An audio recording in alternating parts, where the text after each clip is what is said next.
Chapter 105, Shaken to the Core. 3. Suddenly, a slender hand was placed on Su Luo's head. Was he about to swat her dead? While Su Luo was at a loss, a sudden burst of throbbing pain rushed through her head.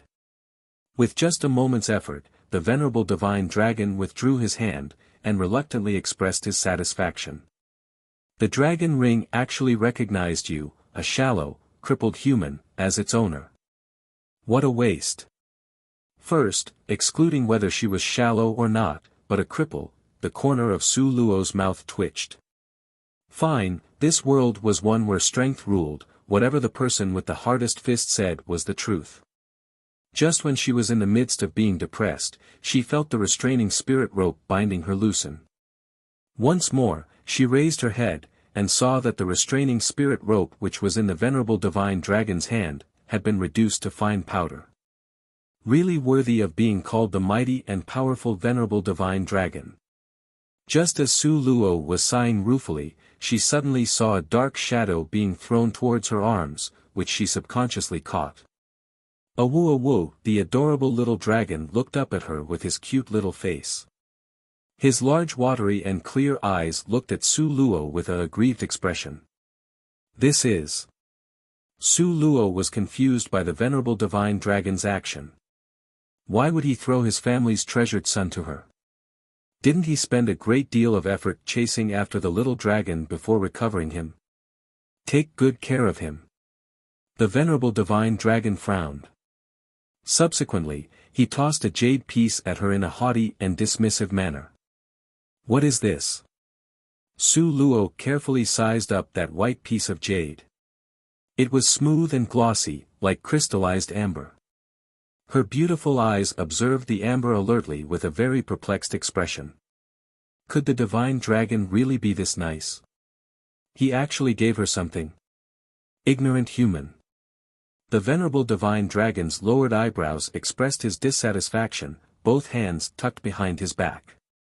In a rare moment, he made a lengthy statement. Contained inside the jade piece is my spirit strength, condensed into a virtual image of me. In case little Meng encounters danger, after you crush the jade, this virtual image will come out to help. The venerable divine dragon's virtual image formed from his spirit strength. Since his venerableness was so confident in himself, then it would be very powerful, right? Then from now on, this piece of jade can only be used once. The venerable divine dragon lifted an eyebrow and shot her an indifferent glance. Inside, there is a manual of dimensional imprint instructions. Whether you can learn it all depends on your ability and luck. Su Luo was dumbfounded. In other words, if she still hasn't finished learning the dimensional imprint when she crushes this piece of jade that could save her life only once, then wouldn't she be unable to learn dimensional imprint later? This was indeed a difficult choice to make. Seeing Su Luo's confused and conflicted appearance, the venerable divine dragon was extremely pleased. He used his absolute superiority as an advantage to look down on her and apathetically said, "If my son has an accident, you will die."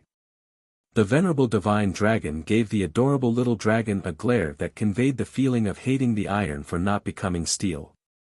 However, the adorable little dragon took no note of it as he flashed his huge limpid and bright eyes at Su Luo. His pair of paws tenaciously grabbed onto Su Luo's sleeves and refused to let go. Not waiting for Su Luo to respond, the venerable divine dragon used a little strength to rub the adorable little dragon's head. He decisively flung his sleeves, his tall figure then vanished without a trace. After the venerable divine dragon disappeared, golden rays of light flashed from the adorable little dragon's body. While Su Luo was looking on, the adorable little dragon's body unexpectedly underwent a huge change. The originally fang-bearing and claw-brandishing young dragon had turned into a cute, lovable puppy. Furthermore, his body was enshrouded in white velvety fur that meekly drooped to the ground. This type of whole-body transformation caused Su Luo to be completely dumbfounded. The little dragon had actually turned into a puppy. However, this way was also good. Su Luo had originally been worried that after taking the little dragon into human society, with her current strength, she would not be able to protect him. Now that the venerable divine dragon had turned him into a puppy, this relieved her of countless burdens. It seemed that although the venerable divine dragon looked indifferent and heartless, he had thought over this situation very thoroughly and meticulously. Ah hoo, the adorable little dragon squirmed around in Su Luo's embrace, like a little piglet. You little hot potato, alas, Su Luo glared at the little thing in front of her and used her slender fingers to poke his head. Chapter 106, Shaken to the Core. 4. Recalling the venerable divine dragon's warning, Su Luo just wanted to spit out blood. Now, her life was inseparably linked with the adorable little dragon's. If the adorable little dragon was harmed in any way, then she would lose her life. Su Luo became aware of her body's fatigue and the grumbling sounds coming from her own stomach. After a restless night of being chased by people intent on killing her, Su Luo was so famished that her rib cage was almost visible. She placed the adorable little dragon on the ground, letting it run around and play. Su Luo took out the magical beast eggs left over from yesterday's meal. She dug a pit, placed the eggs inside, and covered them.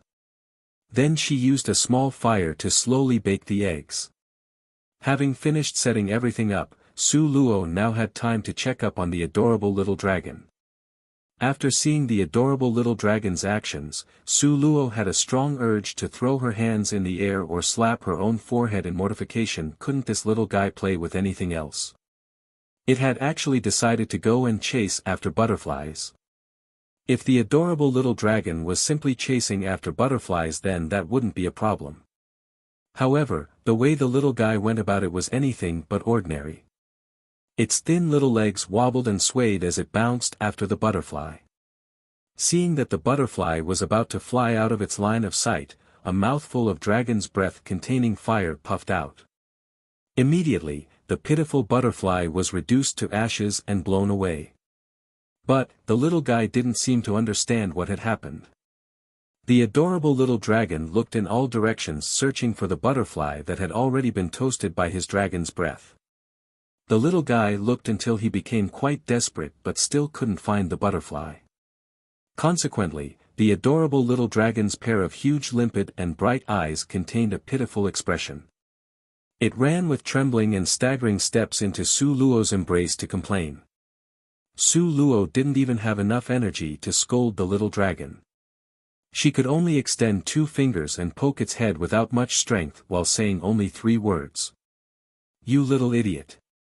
Wasn't it said that when baby dragons were hatched, their minds already contained inherited knowledge? Weren't they supposed to be very intelligent, full of wisdom and foresight? Why was it that her contracted little divine dragon seemed like an ignorant infant that hasn't even been weaned yet? A gloomy thought appeared in Su Luo's mind. Could it be that this little guy's intellect was so low that his dragon father wasn't being generous when abandoning him in her care? The little guy was unaware of the doubts going through his new owner's head. At this moment, his little paws had dug out a magical beast's egg that was bigger than his head. The little dragon simply opened its mouth wide and swallowed the entire egg in one mouthful. By the time Su Luo noticed this, it was already too late. My morning meal. 3 lines of veins burst out from Su Luo's forehead. Whimper, whimper, the adorable little dragon's pair of huge eyes had a bewildered and lost expression as it looked at Su Luo. His little tongue was still licking its lips while the little dragon grumbled in Su Luo's head. Hungry, eat. Su Luo recalled the venerable divine dragon's decree. Her heart suddenly felt guilty as if she had committed a crime. After all, the venerable divine dragon had given her a piece of jade as payment for raising this little guy. How could she let his son go hungry? Su Luo very quickly hunted down a rabbit and brought it back. After skinning and washing the rabbit clean, she stuffed its abdominal cavity with redroot gromwell and other types of flavoring herbs. She also rubbed a layer of cumin on the rabbit's skin before finally piercing it with a twig so she could slowly roast it over the fire. While Su Luo was roasting the rabbit, she was also instructing the adorable little dragon. Be good and wait a little bit. It will be ready to eat soon. A woo, little Meng Meng in a human-like manner sat on Su Luo's lap. Both of his little paws was placed on each side of its chin, sniffing the fragrant scent of barbecuing meat and watching the meat making sizzling sounds. Its pair of star-like eyes were filled with great anticipation and expectation. Oh, almost ready. Su Luo watched the oil sizzling on the roasting rabbit with a very good mood. A woo, a silvery line of saliva hung at the corner of little Meng Meng's mouth. The smell was very appetizing, the little dragon really wanted to eat the meat. Suddenly, little Meng Meng's nose began to itch. It became more and more itchy. Achoo! A stream of dragon's breath puffed out without warning. Chapter 107, Shaken to the Core. 5. 3 fireballs shot towards the delicious-smelling roasting rabbit, and in a split second, that shiny, browned roasting rabbit was turned into a black ashy lump. The roasting twig holding up the rabbit broke, snap, sound rang out. That black ashy lump dropped to the ground, disintegrating into fine powder which then scattered to the wind. The veins on Su Luo's hands bulged. Little Meng Meng's face seemed dumbfounded. Not waiting for Su Luo to exert her authority as the owner, little Meng Meng had already rolled to the ground and started to wail, "Awoo-awoo." He looked heartbreakingly at the powderized rabbit, crocodile tears flowed down and misted over his eyes.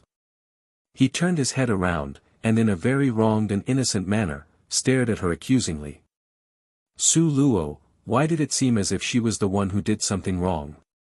Just when Su Luo was still speechless, suddenly, she felt the danger of a human's presence. She picked up little Meng Meng and turned around to run, but found that it was already too late. She didn't know when it had happened, but now, all around her was a troop of 10 people, who tightly surrounded her. Every member in this troop had their entire body shrouded by a black cloak, it was impossible to see their features clearly. They had a cruel and bloodthirsty aura that gave off a cold and detached impression to people. Could it be that the Jade Lake's fairy had again sent people to murder her? Hugging little Meng Meng to her, Su Luo's heart secretly cried out bitterly. Previously, those people had come at her separately, so she could still use her wits to bravely fight each opponent one by one. But now, she was suddenly swarmed by about 10 people. It would be difficult for her 2 fists to withstand their 4 legs. Just as a bitter expression started to take over Su Luo's face, suddenly, the leader of those people, with his deep cold voice, issued out, "Could your distinguished self be Miss Su?" Su Luo suspected even more that these people were sent by the Jade Lake's fairy. Able to send out such a team, among the prominent people she had offended, other than the Jade Lake's fairy, who else was there? Could she deny this? Very clearly she could not. This was because the leader of these person actually took out a picture scroll from within his chest area. He looked back and forth, comparing Su Luo to the image on the picture scroll. Finally, he rolled up the picture scroll and placed it back. His pair of dark, solemn eyes looked towards Su Luo without a trace of warmth. "Come with us." They weren't going to kill her on the spot. Su Luo's heart was secretly on guard. Rationally speaking, Huang had already died, so the Jade Lake Palace's people wouldn't know her secret now, thus they had no reason to leave her alive. Could it be, they weren't people sent by the Jade Lake's fairy? Then who could that person who sent them be? Su Luo's heart became more alert, she softly asked. "Who sent you guys?" "They actually had a picture scroll." "No comment," responded the leader of the group of people, whose indifference was like an azura that came from hell. His appearance was of a person who had lived for a long time in the dark shadows, giving off a brooding, bloodthirsty, icy aura. Other people might view this type of person with mind-numbing fear. However, Su Luo had also lived in that dark world as a gold medal level assassin, in her previous world. Thus, she knew this feeling well, and it gave her a feeling of familiarity and comfort. "Okay, I'll go with you." Since resistance was futile, she could only go with them. Although Su Luo's expression was indifferent, her heart had relaxed some.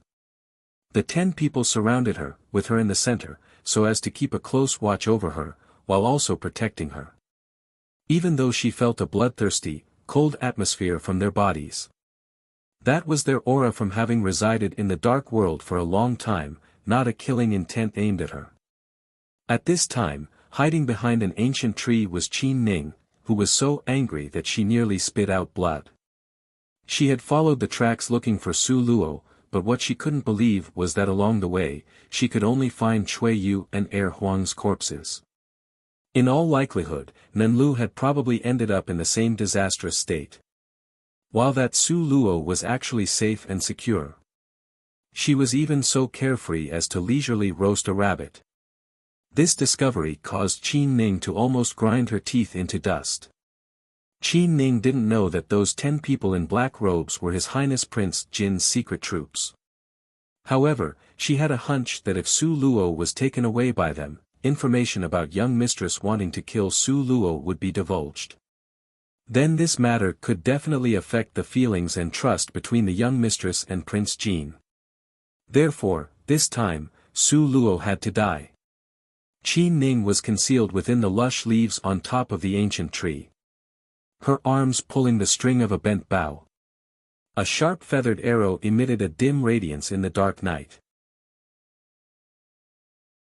Chapter 108, Life and Death at Stake. 1. Suddenly, a whoosh sound erupted as a meteor-like arrow flew towards Su Luo's throat.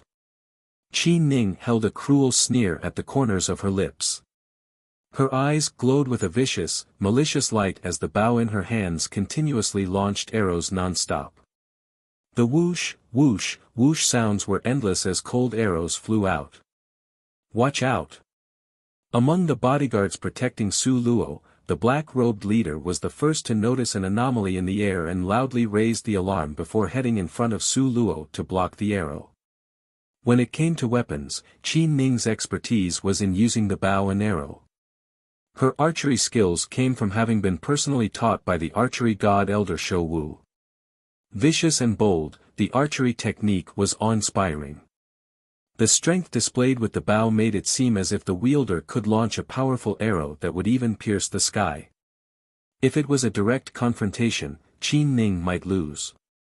However, when it came to sniping using icy arrows, she definitely had cause to be proud. Whoosh whoosh whoosh, 9 stars shot in succession, 9 arrows bursting with a sinister, lethal aura. 10 black-robed men surrounded Su Luo, putting her in the center. Their weapons were deployed vigorously and their skillful movements were quick like the wind. They had enclosed Su Luo completely, their protection was flawless. These people. Su Luo's eyes held a flash of doubt. Looking at their battle formation, their priority clearly was to protect her, even if they had to sacrifice their own lives. But why? Who would sacrifice these strong killers for her protection? Su Luo's heart blazed with heavy suspicion. Earlier, when the black-robed men had located Su Luo, they had released a burst of blue fireworks into the sky. When the signal sounded, Nangong Luyun was at the most crucial moment of his healing regimen, yet he decisively forced himself to cease the process. Suddenly, Nangong Luyun opened his eyes, revealing an expression of profound fondness in their depths. Nangong Luyun's personal bodyguard Ling Feng stood nearby. With both hands holding his sword to his chest, Ling Feng was vigilantly observing their surroundings in a state of readiness. Nangong Luyun suddenly stood. His hawk-like eyes gazed sharply at Ling Feng and with eyes full of elation asked. "They found her?" Ling Feng worriedly looked at Nangong Luyun. "Please rest easy, Your Highness." The 11th group sent back the signal, stating that they have already found Miss Su and that she is safe and sound. She does not seem to be injured. Nangong Luyun's demonically magnificent lips that were as red as blood suddenly spread into a perfect smile so incomparably alluring that it could charm all living things. Ling Feng could only look on as Nangong Luyun laughed heartily. "Good. Very good. I knew that Luo girl would be fine." Cough cough cough, he loudly coughed, then covered his chest, forcibly suppressing his roiling qi and blood before resolutely ordering. Lead the way. Ling Feng worriedly glanced at Nangong Liuyan's wound and hesitatingly said. Master, Group 11 is currently escorting Miss Su here. Moreover, the remaining groups are on their way to meet up with Group 11. How about? Nangong Liuyan's gaze turned malicious and bloodthirsty. His cold anger flared and a thick layer of ice encased Nangong Liuyan's chiseled face. He dispassionately glared at Ling Feng. Lead the way. But, considering that His Highness had injured his internal organs by forcibly stopping the recovery process, he really should not be moving about. Besides, Miss Su has already been found and was on her way here. Ling Feng did not understand what the rush was. Nangong Liuyan's eyes exhibited a strong tyrannical air. From head to toe he was encased in a layer of frost that isolated him from the rest of the world. He raised his sleeve. A critical palm strike lashed out and Ling Feng's body abruptly flew backwards. By the time Ling Feng managed to come to a stop and crawl up to a kneeling position, a trail of fresh blood was flowing down from the corner of his mouth. Lead the way. Nangong Liuyan's body emitted an intense chill. Cold as ice, his entire person resembled a destructive, ruthless glacier. Ling Feng covered the painful gash. He reluctantly but solemnly nodded before staggering up and heading forward, taking the lead. Chapter 109, Life and Death at Stake, 2, Third Senior Brother. The Jade Lake Fairy's footsteps were lithe and graceful, like that of the immortal fairy Ling Bo. 1. She floated to Nangong Liuyan's side. She stood there with an elegant and graceful posture. Her beautiful calm face had a touch of concern. Her beautiful eyes were clouded like liquid mist. They appeared to silently gaze at Nangong Liuyan with traces of pity. Nangong Liuyan's red lips slowly lifted. His deep, glittering eyes were shining like the lively, colorful rays of sunlight. Luo was found, I'll go bring her back right now. Jade Lake Fairy's hands, which were hidden within her sleeves, clenched into fists. She was barely able to maintain the perfect smile on her face. He would rather hurt himself and forcefully stop the recovery process to go look for her. He would rather injure his personal bodyguard, who had been with him for more than 10 years, in order to go look for her. Third Senior Brother, if that Miss Su knew of your current situation, she would certainly not blame you. It's better if you remained behind to recuperate from your injuries. However, before the Jade Lake Fairy could finish speaking, Nangong Liuyan had brushed her aside and left with staggered large steps. He left her with only these vague words. Wait for us to come back. Wait for us to come back. It was not, wait for me to come back. Behind him, the veins of the Jade Lake Fairy's pair of slender hands suddenly burst out, her matchless beautiful face became extremely hideous and distorted, and her eyes shone with a vicious insanity. Why was that little slut still not dead? She had even been found by the Tiger Wolf Regiment. The otherworldly Jade Lake Fairy punched the 10,000-year-old ancient tree beside her, and the ancient tree immediately turned into dust. How in the world did Qi Ning not accomplish such a task? She couldn't even kill a good-for-nothing who was without a touch of spirit strength. What a piece of trash. They were all useless garbage. No. She couldn't let Third Senior Brother find Su Luo before her. The Jade Lake Fairy's eyes flashed with malicious light. She brandished her long sleeves and flew towards that direction. Speaking of Nangong Liuyan. When he saw Su Luo's silhouette once again, at that instant, he experienced a change like going from heaven to hell. His Luo girl was really alright. She stood there with her entire body unharmed. At first, he was ecstatic, but almost at the same time, his heart dropped back down into hell again. This was because from a long distance away, he saw an arrow containing the inexhaustible power of heaven and earth tearing through space flying ruthlessly towards Su Luo's heart. The arrow approached with the momentum of a torrential rush, extremely accurate and impossible to avoid. The person who shot the arrow had at least the strength of a 5th rank. In a split second, Nangong Liuyan's heart almost leaped out of his throat. Both of his eyes started to smolder like a red-hot flat iron. The temples on both sides of his head violently throbbed. His complexion hazed over with an oppressiveness that was on the fringe of almost devouring people. He was simply too far away, basically, the water from afar that couldn't be used to quench the fire. Fortunately, at the last second, a black-robed killer saw the threat, and without the slightest hesitation, he stood ramrod straight in front of Su Luo to shield her. Only now did Nangong Luyun relaxed his breath, but abruptly, he felt the accumulated power of heaven and earth coming from that darting arrow. He had a very bad feeling. Sure enough, that flying arrow actually went through the black-robed killer's body, piercing through like hot knife through butter. It then proceeded towards Su Luo's heart again. What was freakishly strange was that the speed and strength of the arrow was unabated. Nangong Liuyun's facial muscles violently fluctuated up and down, there was a frighteningly bleak expression on his face. Su Luo's view was blocked by the black-robed man, his back was also very close to her, therefore she did not discover the still approaching arrow. When she found out, it was already too late to evade it. The arrow darted with extraordinary sharpness, with the sound whistling through the wind, thrusting firmly towards Su Luo's heart. However, when it was a hand-width, away from Su Luo's heart, all of a sudden, something unimaginable and unbelievable occurred, leading to a huge reversal.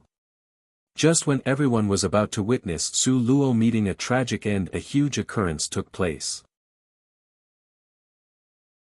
Chapter 110, Life and Death at Stake. 3. A deranged, malicious light flashed within the eyes of the Jade Lake's fairy.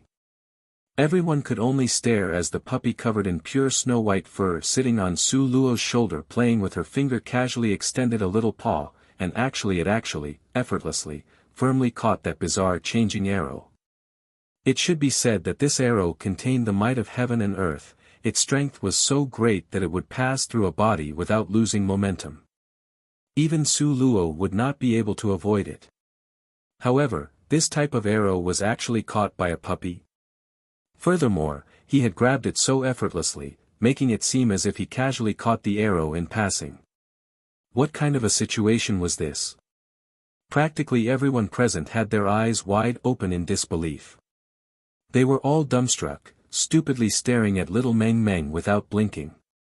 Little Meng Meng's action could be said to have made everyone's jaw drop. With a pair of large misty eyes, Meng Meng adorably sat on top of Su Luo's shoulder. His two little legs were crossed with his two little paws holding the arrow on both ends. Like eating a stalk of sugar cane, crunch crunch crunch, bite after bite, he gnawed on the arrow as if it was incredibly delicious. Momentarily, everyone was stunned and in shock. That arrow had been made from extracted ancient black iron ore. It was classified as a top-grade weapon, incomparably hard and durable. Ordinary swords were simply incapable of even scratching it. However, this puppy, he had almost completely gnawed through all of it. Furthermore, he was chewing with such delight, as if it was the most delicious food in the world. At this point, other than feeling that it was hard to believe what was happening in front of their eyes, the people present could only remain speechless. What kind of teeth were those? Chewing so hard that crunch, crunch sounds resulted. Even just watching this scene made their teeth feel sore on the puppy's behalf. It was only at this moment that little Meng Meng noticed that he had become the focus of everyone's attention. Meng Meng was still holding the half-eaten arrow in his paws and had a mouthful of iron that had yet to be swallowed. With such a ridiculous appearance, he returned everyone's gaze. Suddenly, Meng Meng seemed to have come to his senses. He quickly discarded the arrow and very bashfully threw himself into Su Luo's arms. Meng Meng covered his little face with his two little paws and very shyly tucked himself into her embrace. Su Luo felt the corner of her mouth twitch as 3 black lines appeared on her forehead. She had a strong urge to grab the little guy's ear and scold him. Please. Where is your domineering attitude? Why don't you display some of that legendary dragon race's autocratic demeanor? Even though your dragon father changed your outer appearance to that of a puppy, but inside you're still a dragon, okay? Furthermore, in your veins runs the blood of the mighty and awe-inspiring divine dragon. How can you give off such a bashful manner? You are destroying the dignity of your dragon race, don't you think? Su Luo, with 3 black lines on her forehead, speechlessly patted the little thing that was squirming around in her embrace.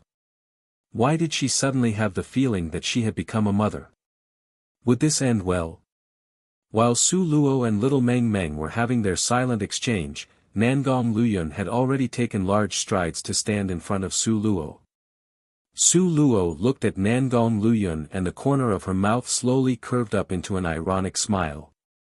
Without any hesitation, she turned around and walked away. However, not allowing Su Luo to take a single step, Nangong Luyun's figure flashed and quick as lightning seized her wrist. His hand was as cold as ice. Su Luo started to fiercely struggle free. However, no matter how hard she struggled, Nangong Luyun's hold was like an iron clamp, rock firm and unyielding. She was completely unable to shake it off. In contrast, Nangong Luyun only stared attentively at Su Luo. His pearly eyes were as deep and pitch black as a lake. Centimeter by centimeter, he scanned Su Luo all over, looking at every pore on her body in an extremely careful and serious manner. Su Luo returned his gaze, looking into those beautiful pupils that were as dark as an abyss containing a very complicated expression in its depths. She didn't understand his actions, nor did she want to understand. Suddenly, the cold placid look in Nangong Luyun's eyes turned into a tempest, releasing a fierce frosty light. Glaring at her, he furiously said, "Where did you run off to for an entire day and night? Didn't I tell you not to leave? Why didn't you remain at the original place and wait for me?" Chapter 111, A Bitter Kiss. 1. Day and night, despite being constantly hunted down, constantly escaping and facing several dangerous, life-or-death situations, Su Luo had never felt depressed. But when faced with Nangong Luyun's repeated interrogation, the softest spots near her heart suddenly throbbed with pain. It was a faint, gradual and dull pain. Su Luo's unwavering and experienced well-like eyes gazed back at Nangong Luyun, lightly and dimly.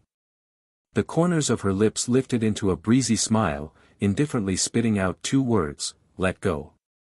Nangong Luyun grip locked onto Su Luo's hand. Not only did he not let up, his grip tightened even more.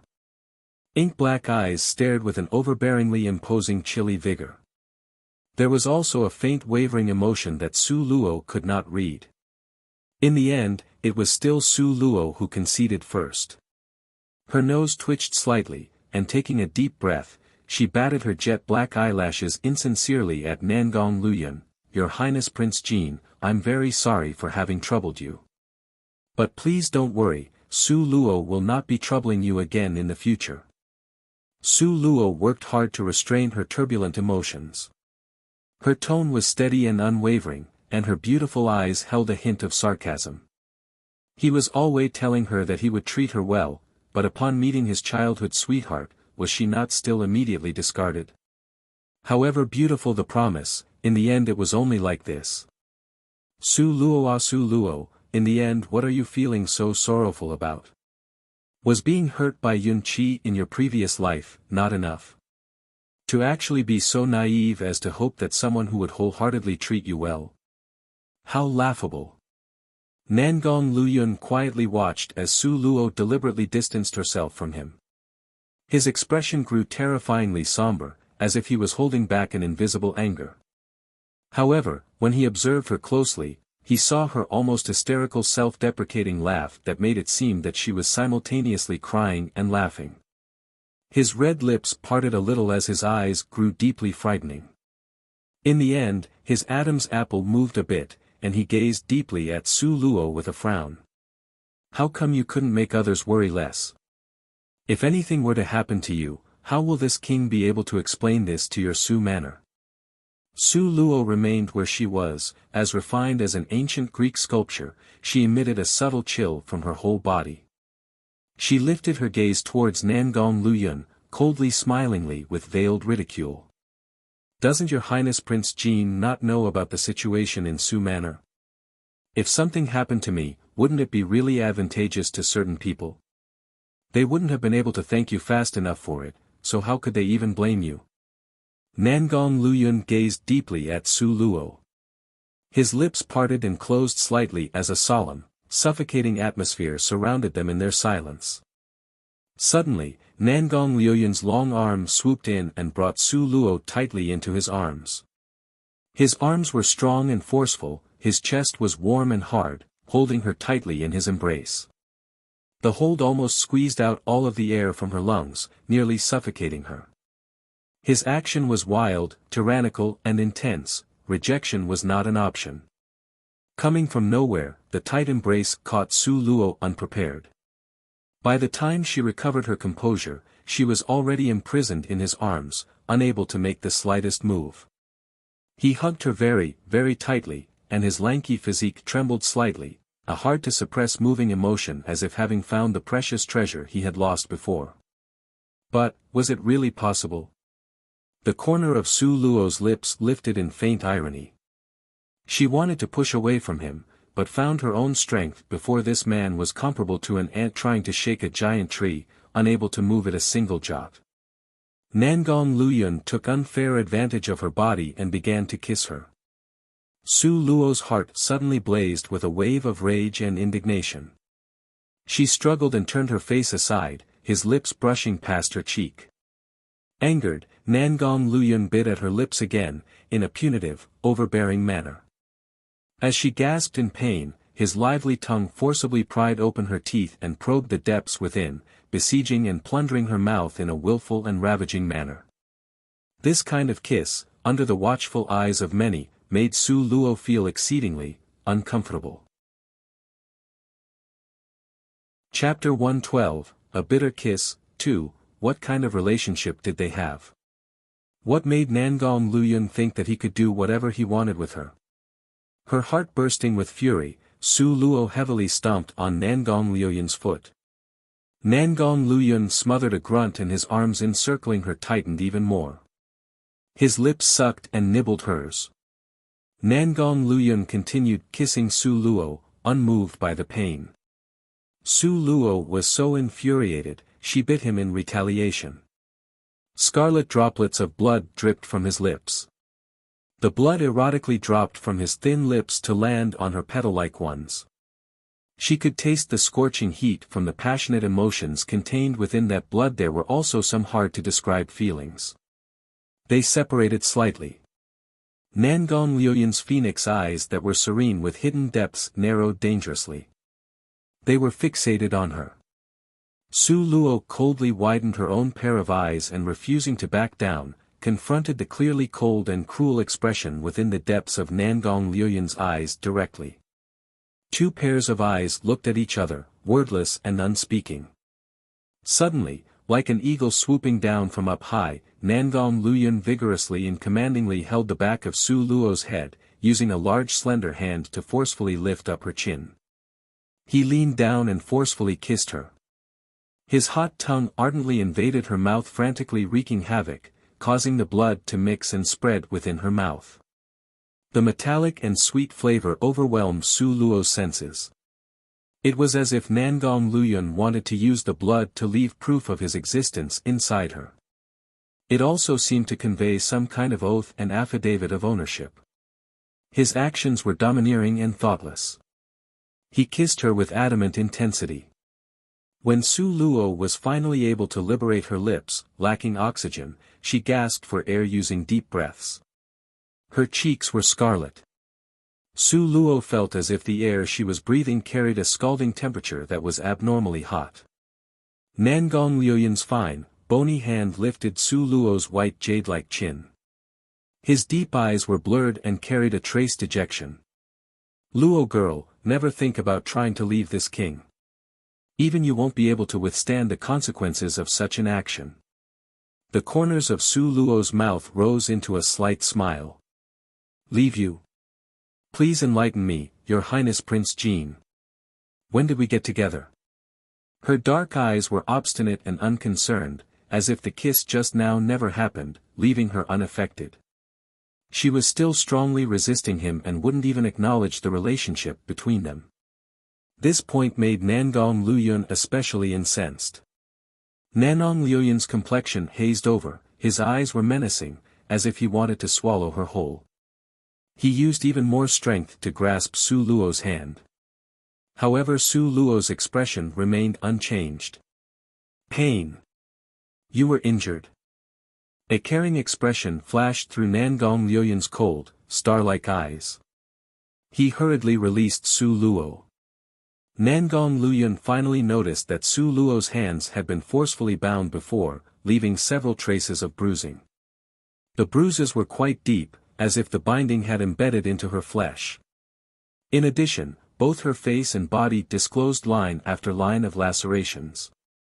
These injuries were sufficient to illustrate that within the past day and night, Su Luo had spent the time facing various dangers. Who was it? Nangong Luyun's icy cruel eyes that easily captivated people were permeated with an intense rage.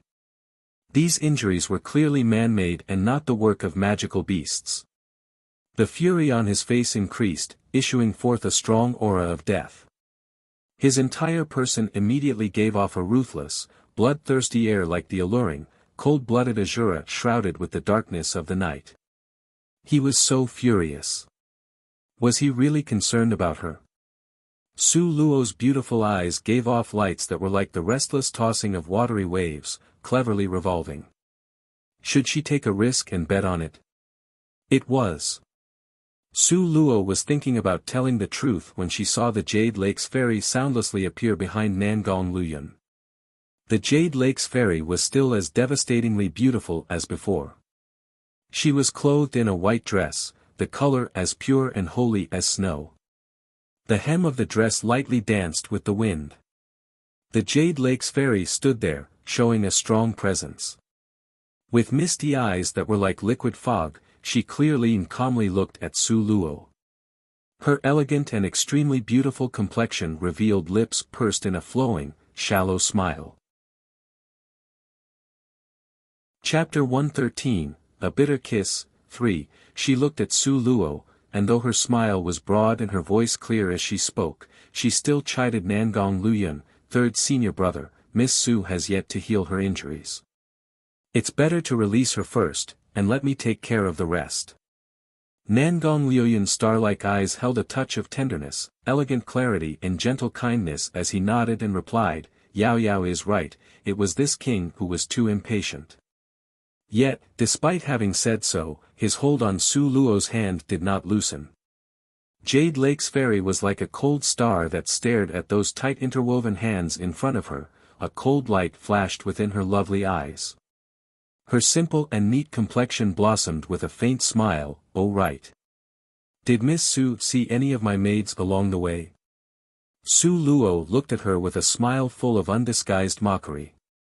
Jade Lake's fairy tactic of making the first move, trying to trap her with this dilemma was very clever. If she admitted that she had seen those maids, then, where were they now? Why did they not appear together with Su Luo? If she did not admit to seeing them, then, when there was enough evidence to prove that she killed those maids, how would she be able to defend her stance?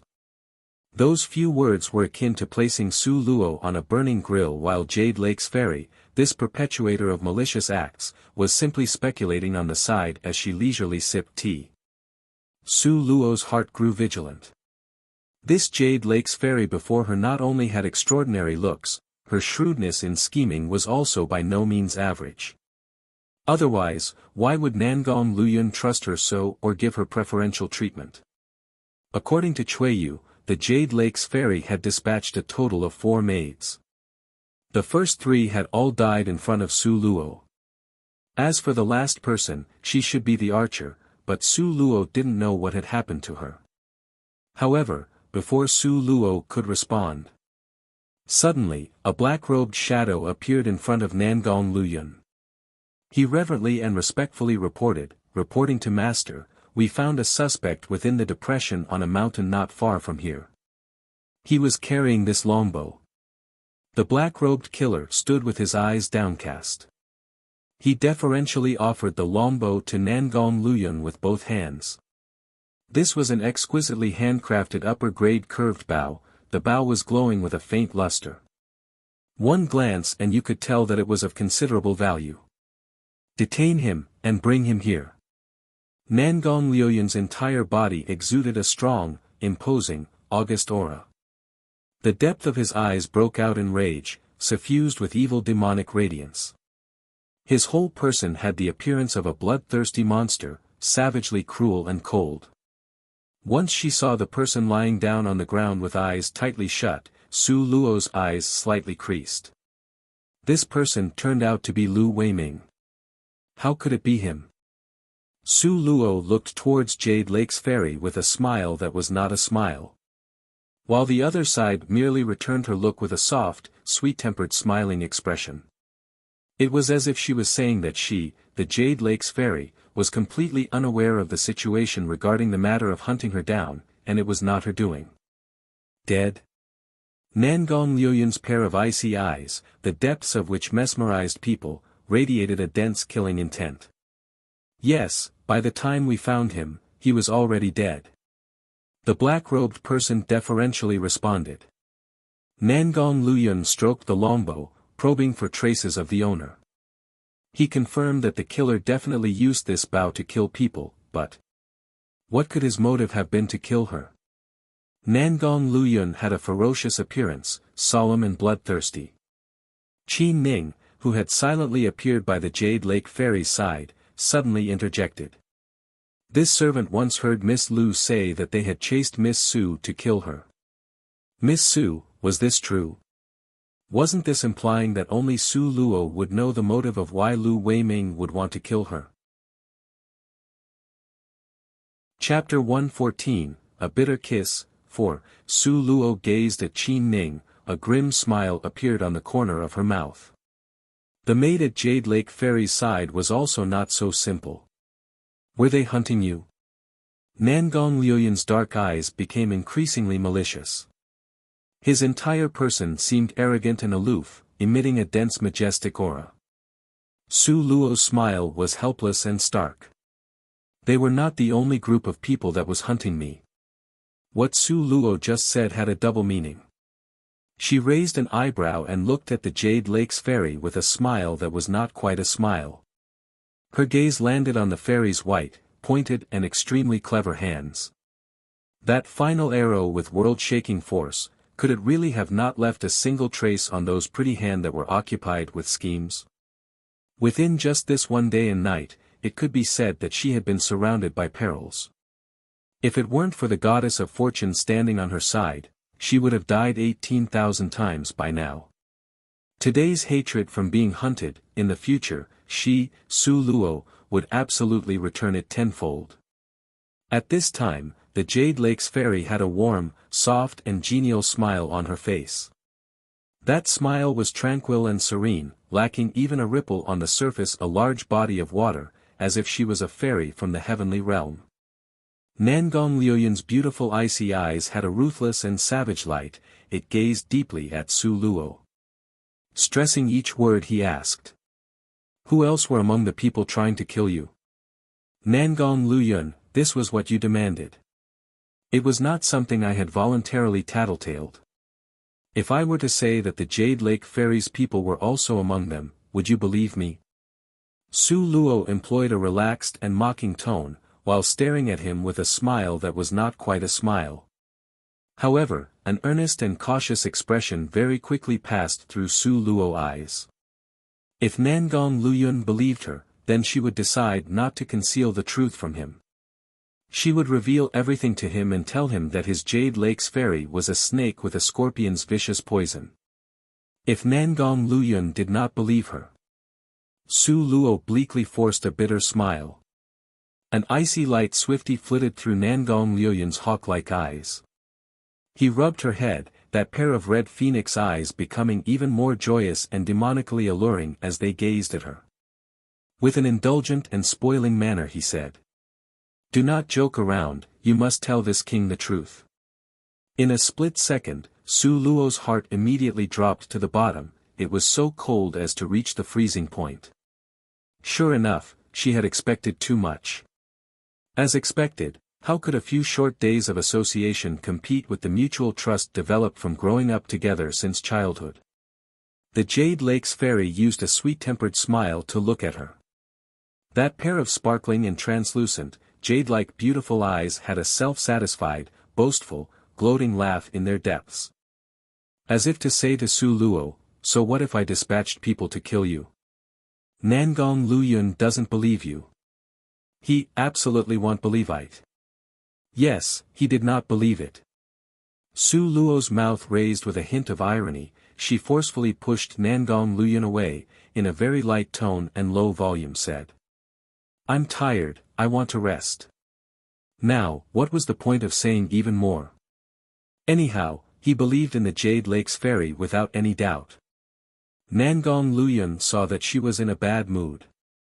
He thought it was because she was tired from this one day and night away. So he followed her wish and gently said. Okay, we'll rest for one night here, and do our task tomorrow. No need. Su Luo coldly refused. The task he was referring to was slaughtering an armored-backed dragon. Since her space was already opened, there was no need go and kill a dragon. Believe in this king will definitely find the culprit. Nangong Luyun watched her back as she determinedly walked away, his sharp eyebrows were low. His voice was firm as if swearing an oath. Su Luo's mouth rose with a slight bitterness, find the killer. I had even told you who it was, yet you won't believe me. How will you find the killer then? Su Luo's footsteps paused. She glanced back with a shallow smile, her smile was like that of March's fireworks, dazzling and lonely. In a clear and indifferent voice, she said, really, then I'll first thank you. Nangong Luyun firmly watched her leaving figure from the back. His face was indeterminately flickering between clear and overcast, suddenly dark then bright. The veins of his knuckles tightened until they burst. Third senior brother. The Jade Lake Fairy's charmingly gentle and beautiful eyes were like mist moving slightly, she somewhat hesitantly stared at Nangong Luyun. Do you believe me? Chapter 115, infuriated to the point of discarding all rational thoughts. 1. Nangong Luyun's pair of star-shaped eyes were as cold as ice. He shot a piercing, penetrating glance at the Jade Lake's fairy. The chilly and desolate air emitting from his body was very thick. After a long pause, the corner of his mouth lifted into a brilliant but still thinly cold smile. He merely said, go back. He had already turned to leave before the sound of his words reached her. Third senior brother, the Jade Lake's fairy bit her lips and tugged on the hem of Nangong Luyun's wide cloak. Her eyes were misty with tears, giving off a lovely yet woeful appearance. Nangong Luyun's hand covered her slender white hands and harshly dislodged them. Without even turning his head, using large strides he departed. His figure from the back was very decisive and determined. Concealed by her sleeves, the veins in the Jade Lake Fairy's hands violently started to burst. Her beautiful eyes also became malicious and a fierce, venomous killing intent flashed within their depths. Young mistress. Tonight, do you want this servant to? Qin Ning whispered while making a slitting throat gesture as she quietly approached the Jade Lake Fairy's side. The Jade Lake Fairy's eyes erupted like a volcano spewing out molten lava. Her palm directly slapped Qin Ning's face.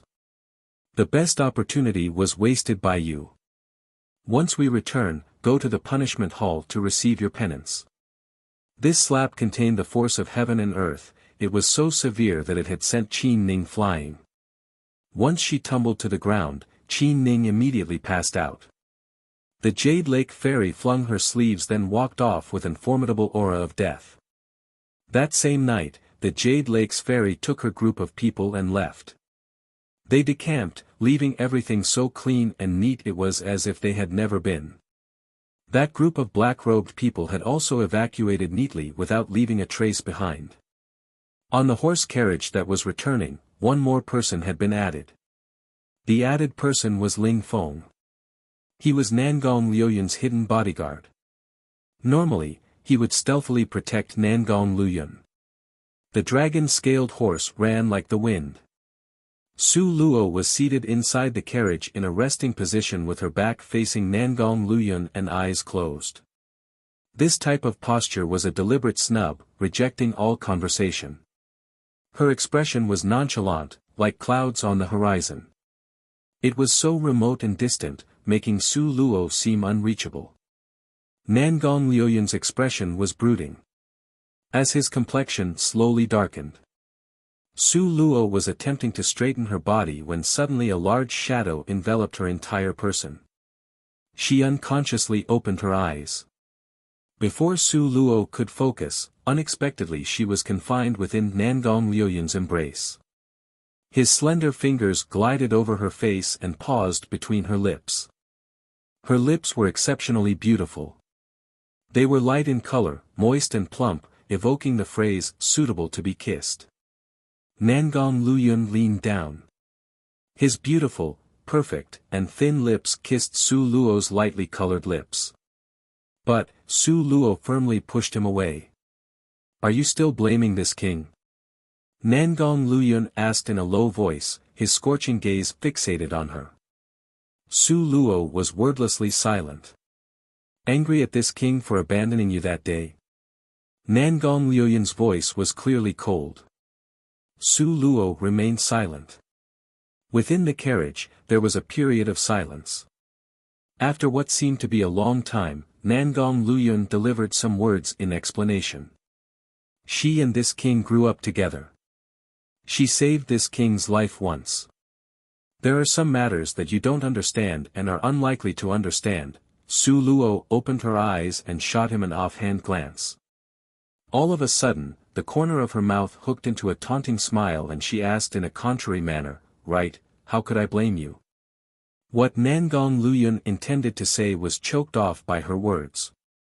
A look of astonishment containing complicated feelings flashed across his eyes. This prompted him to return to his frequent habit of staring at Su Luo. Su Luo lifted her eyebrows, giving him a smile that was not a smile. "What qualifications do I have to blame you? Like you said, the two of you have been together since childhood. You are childhood sweethearts with mutual trust. You have saved each other's lives. We are only strangers who came together by chance and have between us a few short days of friendship.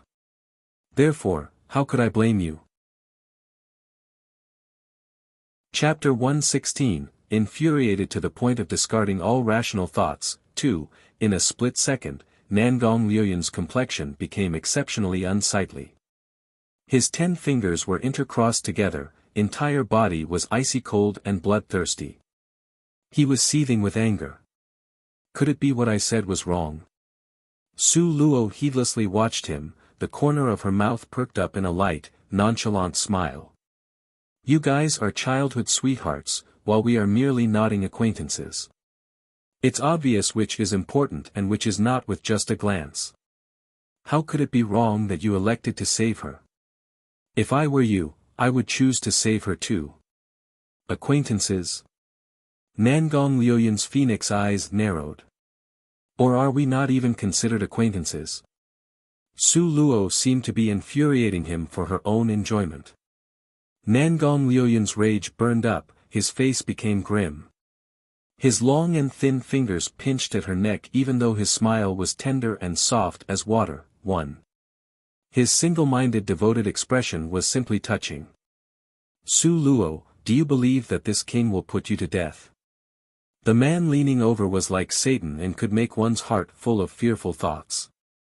However, Su Luo knew she could not yield. Once she gives in, it would be like being submerged in an endless abyss. She would completely lose herself. Su Luo stubbornly met his eyes head-on. The corner of her mouth rose and a vague flowery smiling countenance appeared. "Just because I refused you, was that the reason you want to put me to death? His Highness the legendary Prince Jin still amounts to nothing more than this. Luo, you better not challenge the bottom line of this king's patience." Nangong Luyun bent one knee, semi-kneeling, leaning into her. Tenderness, dizziness, and puzzlement in a blink of an eye, those emotions passed through the eyes fixed on her. That kind of consequence is not something you will be able to bear. Really? What type of consequences? I really would want to try it. She confronted Nangong Liuyan's tender and soft as water expression that concealed a vengeful bloodthirstiness. A touch of fear passed through Su Luo's heart, nevertheless she unhesitantly counterattacked. Su Luo, don't tell me you don't know. This king had already decided that Prince Jin's wife and princess is you. I will never let you go. As if Nangong Liuyan was making a vow, his beautiful eyes were tender and soft as water. A gorgeous smile on his face, his voice was gentle and soft like a feather floating by. Therefore don't try to refuse or even flee, or you can only get hurt. Huh, really funny. Su Luo focused on his gaze, as if wanting to know how he will hurt her. Nangong Liuyan's authority had suffered a provocating blow, yet he laughed in a matchless gorgeous manner. He was at the pinnacle of pure, sinister darkness, from the moment he met her. He never intended to set her free. This was a type of obsession. He had an obsession and the formidable capital to carry out his desires. He even started to consider, if he should, in order to keep her by his side, break off her wings or join in helping her soar higher with her talent. A choice, at this point, with no foreseeable outcome. Right now, she could only see that his face and everything else was being turned upside down as quickly as lightning. He cruelly bit her lip. This time's Nangong Liuyan seemed to be possessed by the soul of a devil, remote and wildly ruthless. He fiercely dug open her teeth, and violently laid siege to the gap between her lips and teeth, too. Arousing the strong passions like those experienced during a perilous situation. Oh, Su Luo had no time to react before being assaulted. Once she came to her senses, she discovered that he had an iron grip on the back of her head, and her entire body was covered by his. She couldn't move the slightest bit. This was too much. What gives him the right to do whatever he pleases with her? Obviously the one who abandoned her was him. Clearly he chose to believe his childhood sweetheart. Now what reason does he have to show off such love towards her and pressure her so she can't reject it? If Su Luo was a regular woman then fine, but she definitely wasn't. In her past life, she was a famous gold medal level assassin, she dealt with the underground dark world all year round. The words being wronged and bullied cannot possibly exist when talking about her. 1. Tender and soft as water, Chinese idiom for deeply attached to someone. 2. Lips and teeth, Chinese idiom with figurative meaning of close partners or interdependent. Chapter 117, Infuriated to the point of discarding all rational thoughts. 3. Fury flashed through Su Luo's heart. She swung a fist containing all the power in her body and smashed it with as much force as she could toward Nangong Liuyan's 5 viscera and 6 bowels. 1. This fist contained all her strength. Nangong Liuyan let out a groan and suddenly loosened his grip. Su Luo's face was full of indignation and fury, so she did not carefully look at him. She ruthlessly pushed him away. She turned around, lifted the curtain and jumped out of the carriage in a rage. His horse carriage was not the only one on the road back to the capital. Even if it was the only one, she, Su Luo, would rather use her own pair of legs to walk back. She would definitely not trouble him again. Panting with rage, Su Luo turned on her heels and walked away. She had not noticed the peculiarity of Nangong Liuyan's appearance then. After being pushed aside, Nangong Liuyan hit the carriage wall, and his complexion became as pale as paper. His right hand was pressed to his chest. His smooth and slender fingers could not stop trembling. Luo Luo, he opened the carriage curtains, and sickly called out. Su Luo did not even bother to turn her head. Her back was cold and determined. Suddenly she heard the sound of a heavy weight fall to the ground behind her, along with Ling Feng's anxious cry. Su Luo stopped her footsteps, thought about it, and ultimately decided to glance back. Just one look made her deeply purse her brows. She unexpectedly saw the godlike Nangong Liuyun's entirely battered and exhausted body tumble to the ground. On his white brocade robe, his chest area was full stained with fresh blood. His originally handsomely sculpted, tall and straight body now seemed extremely weak, like glass that would shatter with one touch. His former dark red lips were tainted with blood, it was devilishly alluring and wildly untamed. Now with difficulty he propped himself up, a pair of beautiful eyes dim as frost. Even though he was pale and weak, he stared deeply at Su Luo with a demonically charming expression. His pair of eyes were fixed straight at Su Luo since the beginning, and he remained silent, not speaking a word. His pitch-black inky eyes held a deep meaning, making Su Luo's heart throb incessantly. Nangong Luyun, what is wrong with him? How did he suddenly become so weak? Su Luo looked at her own pair of hands with a confounded expression. Right now she shouldn't be strong enough to hit Nangong Luyun until he spit out blood, right? Suddenly Nangong Luyun's entire body seemed to be possessed by a litany of evil, vampiric spirits. Cold sweat poured from his face, his complexion immediately became deathly pale. His entire body began to shake and tremble. His scarlet, snowy lips instantly became purple and bruised. He grinded his teeth and tightly shut his mouth as if unable to suppress a large power was about to surge out. Not good. His Highness is about to go into recoil of madness, too. As His Highness Prince Jin's personal bodyguard, Ling Feng was so terrified that his hands and foot had gone soft. His Highness Prince Jin was someone they all worshipped and believed in. If he lives, then the Tiger Wolf Regiment lives. He dies, then the Tiger Wolf Regiment would be exterminated. Therefore, nothing must happen to High Highness Prince Jin. Ling Feng's complexion changed, fluctuated, one moment it was pale and another it was ashen. He looked back and fiercely glared at Su Luo and sternly said. His Highness is about to enter recoil of madness, quickly come back and help. This woman. She actually hit His Highness until he was about to enter recoil of madness. Right now Ling Feng was itching to kill Su Luo with one palm strike.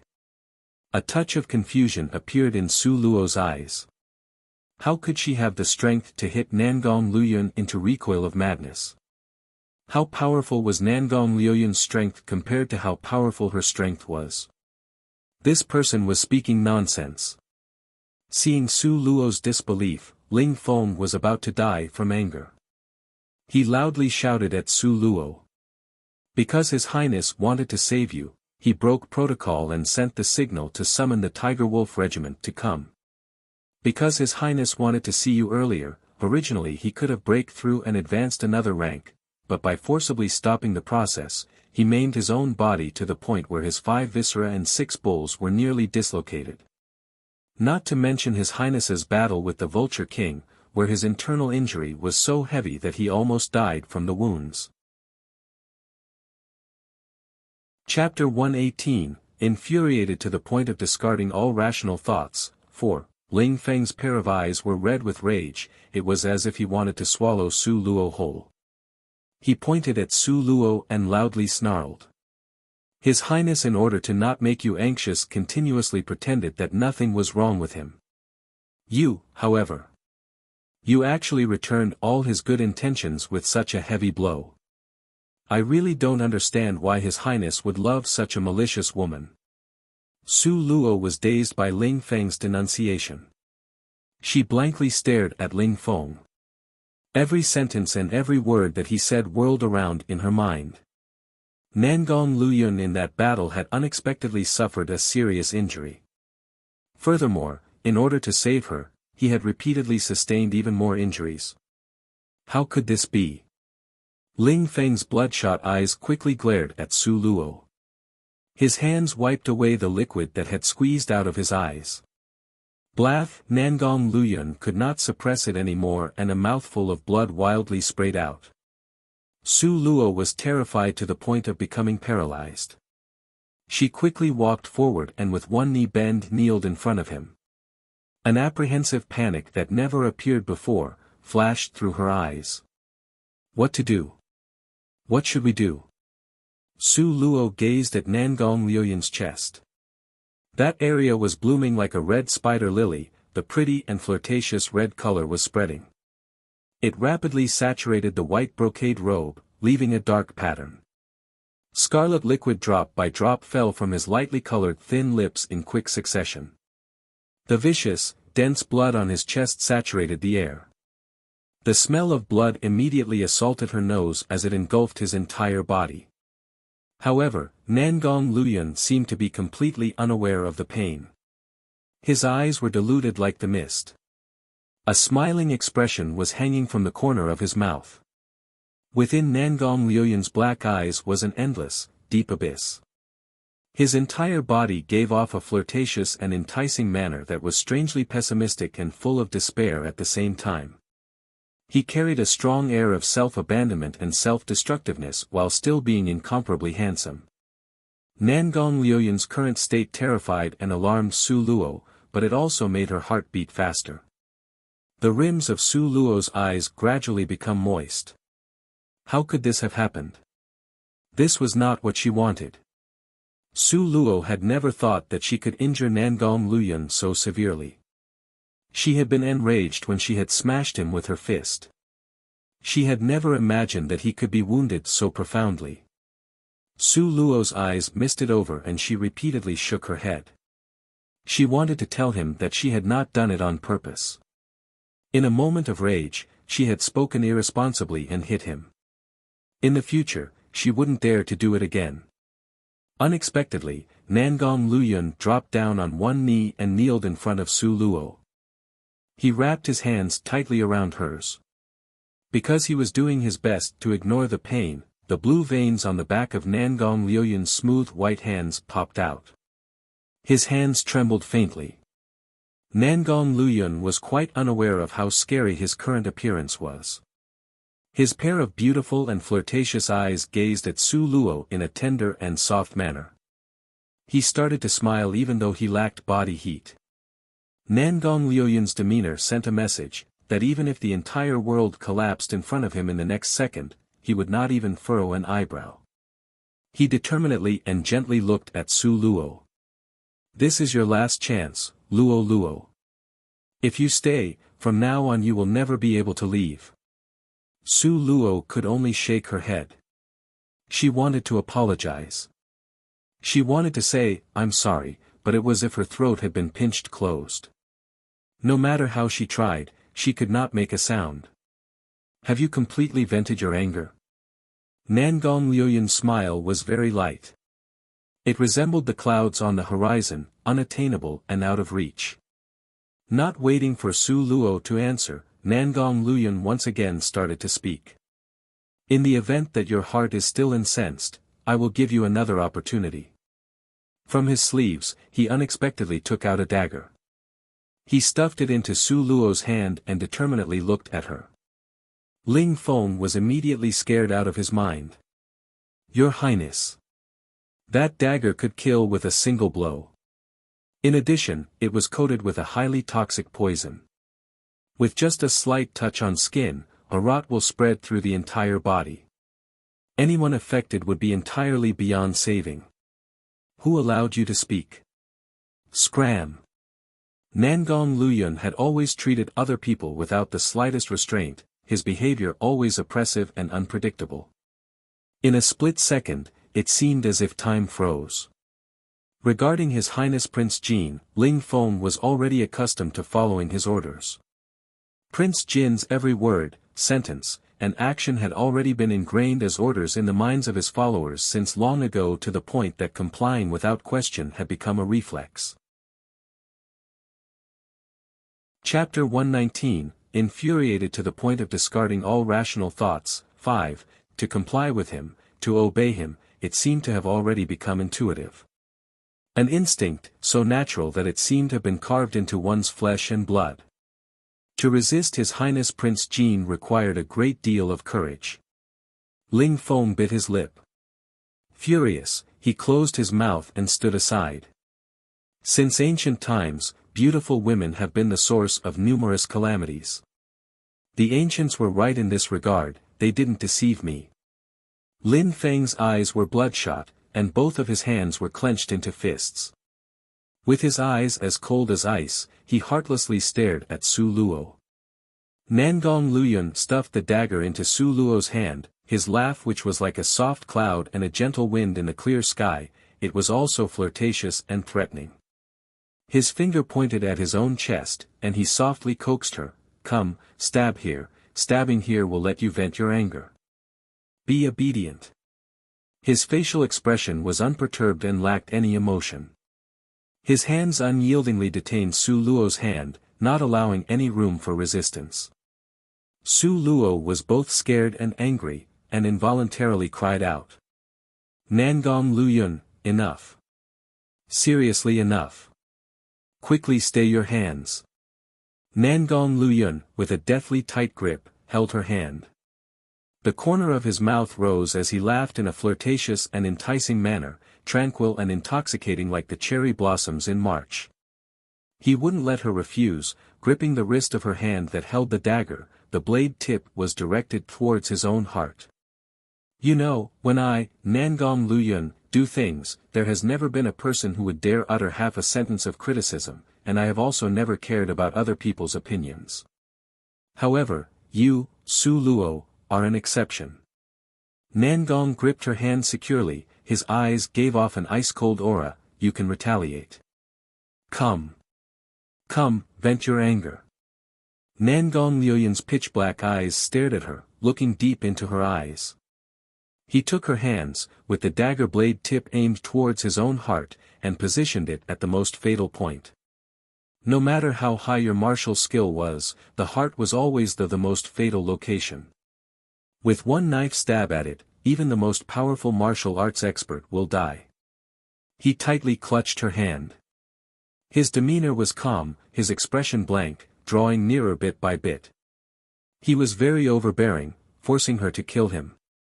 Su Luo repeatedly shook her head, and she did everything to pry away her hands from his hold. She was mouthing, I'm sorry that I treated you badly, I'm sorry." Su Luo's heart repeated these "I'm sorry's 10,000 times, but she was unable to speak a single word. However, Nangong Luyun turned a deaf ear, and just laughed indifferently. His smile was like the fireworks in March, gorgeous yet lonely. The depths of his eyes were clearly laughing, but his pupils outwardly showed incomparable indifference. He caressed Su Luo's face, calling her name. "I, Nangong Luyun, have never been sincere towards anyone, except for you." After barely finished speaking, his eyes flashed with a ruthless light. He strongly pressed down on her hands and thrust towards his own chest. Tears suddenly rushed out of Su Luo's eyes with a sob sound. This person was really a demon. Being ruthless to others was one thing, but he was actually also so heartless to himself. At the last moment, Su Luo used all her strength to make the thrusting dagger slant sideways. It stabbed towards an indentation on his shoulder where his collarbone was, barely avoiding the fatal location of his heart. She watched him collapse and saw he was close to being suffocated. It seemed as if he didn't even have the strength to keep his eyelids open, yet he was still using his deep and intense eyes to unblinkingly stare at her while smiling. Su Luo tightly clenched her fist. In a flash, she understood. Nangong Luyun was using his life to scheme against her, little by little pressing harder, constantly trapping her. He was taking a gamble. He was betting that at the last crucial moment, she would force him to avoid the fatal point. He was betting that she, Su Luo, could not bear to see him die. He was betting that she, Su Luo, actually had a thread of affection toward him. He was this kind of man. His heart was scheming, sophistically shrewd, and calculative. He also had formidable power as well as endless capital. The type of man that he was, even if he gave a certain woman an opportunity, she would never be able to escape. He said that she was an exception. Could it be that even after so many years, she was the only one who had been given this choice? In Su Luo's mind, suddenly lightly floated the image of that simple and neat beautiful woman who could overturn a country. Could it be that he never gave the Jade Lake's fairy a chance? Chapter 120, Infuriated to the point of discarding all rational thoughts. 6. Apparently you still have not vented all the anger in your heart, girl. Nangong Luyun looked at her while smiling. He saw her expression continue to change, and his eyes were gentle, flirtatious and compelling. Is it still not enough? Then do you want to try again? Will you stab it in from here? Or there? Or maybe here? Nangong Luyun, stop acting crazy. Hurry up and release my hand. Do you hear me? Su Luo stared at him with a complicated look. If he was not so weak and pale, she would have definitely slapped him like how she did before. Why was he using his own life to pressure her? If it was possible, she really wanted to turn around and leave. To abandon this man who detached any value from his own life. Let him fend for himself, self-destruct through madness and then perish. But she couldn't, because she had saddled herself with the guilt of causing him to go into recoil of madness in the first place. Do you forgive me now? Nangong Luyun was panting. His handsome countenance was sweating profusely, but he still looked at her seriously. Su Luo glared at him coldly. Her eyes swept across the bloody dagger, the blood color emitted a strange cold light under the sun. Su Luo's heart throbbed in an unexpected coincidence, she roared at him. Forgive. I forgive you. She knew, if she dared to say, I never blamed you, those words, next time, if it wasn't him strangling her, then it would be her forcefully strangling him. Because those two sentences, the meaning contained within was not the same. I never blamed you, meant, I never cared about you in the first place, which is why she wouldn't blame him. This man, in regards to reading people's intent through language, was likely to nitpick her answer down to the tiniest details. Then. That's good. A trace of satisfaction flashed through Nangong Luyun's waning but smiling expression. It seemed as if he was forcefully enduring everything until this moment. He finally relaxed and afterwards immediately collapsed to the ground. Nangong Luyun. Su Luo hastily caught and held on to him while frantically shouting out loud. Cold sweat covered Nangong Luyun's face, who had collapsed into her embrace. His lips were purple and black. His entire body appeared to have been immersed in icy water and was covered in a layer of sweat. Su Luo was clearly able to sense he had already lost consciousness. However, his body still repeatedly shivered from head to toe and remained unable to suppress the repeated trembles. Just now, even though he was in this condition, he had still stubbornly propped himself up to compel her to kill him. Su Luo was not afraid to meet a fiercely cruel person. However, a person who could be so fiercely cruel to such an extent, even on themselves, was a person worth dreading. It's all because of you. If it was not for you, His Highness would never end up this way. When Ling Feng saw Nangong Luyun faint, he ran to his side without delay. While scrambling to snatch Nangong Luyun's body from her, he was also raised his head and loudly bellowed at Su Luo. Su Luo's blood and qi was boiling from being yelled by him, a mouthful of blood almost bursted out. She clenched her teeth and was finally able to swallow the sweet and metallic taste. Coldly responded to Ling Feng. What's the point of yelling at me now? The most important thing is to think of a way to save him. I'm not familiar with this.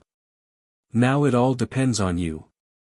Ling Feng's pair of eyes were crimson and bloodshot, similar to a trapped ferocious beast. He threw a deadly glare at Su Luo. Hugging Nangong Luyun's body, he got on the dragon-scaled horse. He sat on top of the carriage, raised his horsewhip and was just about to leave. He thought about it, still in the end his patience, he shouted towards Su Luo. Time is running out. Quickly, get in the carriage. If he considered only his original desires, he would naturally want to abandon Su Luo. The further he left her the better. However, Ling Feng was not a fool. He had realized deep down that Su Luo had a special status within Nangong Luyun's heart.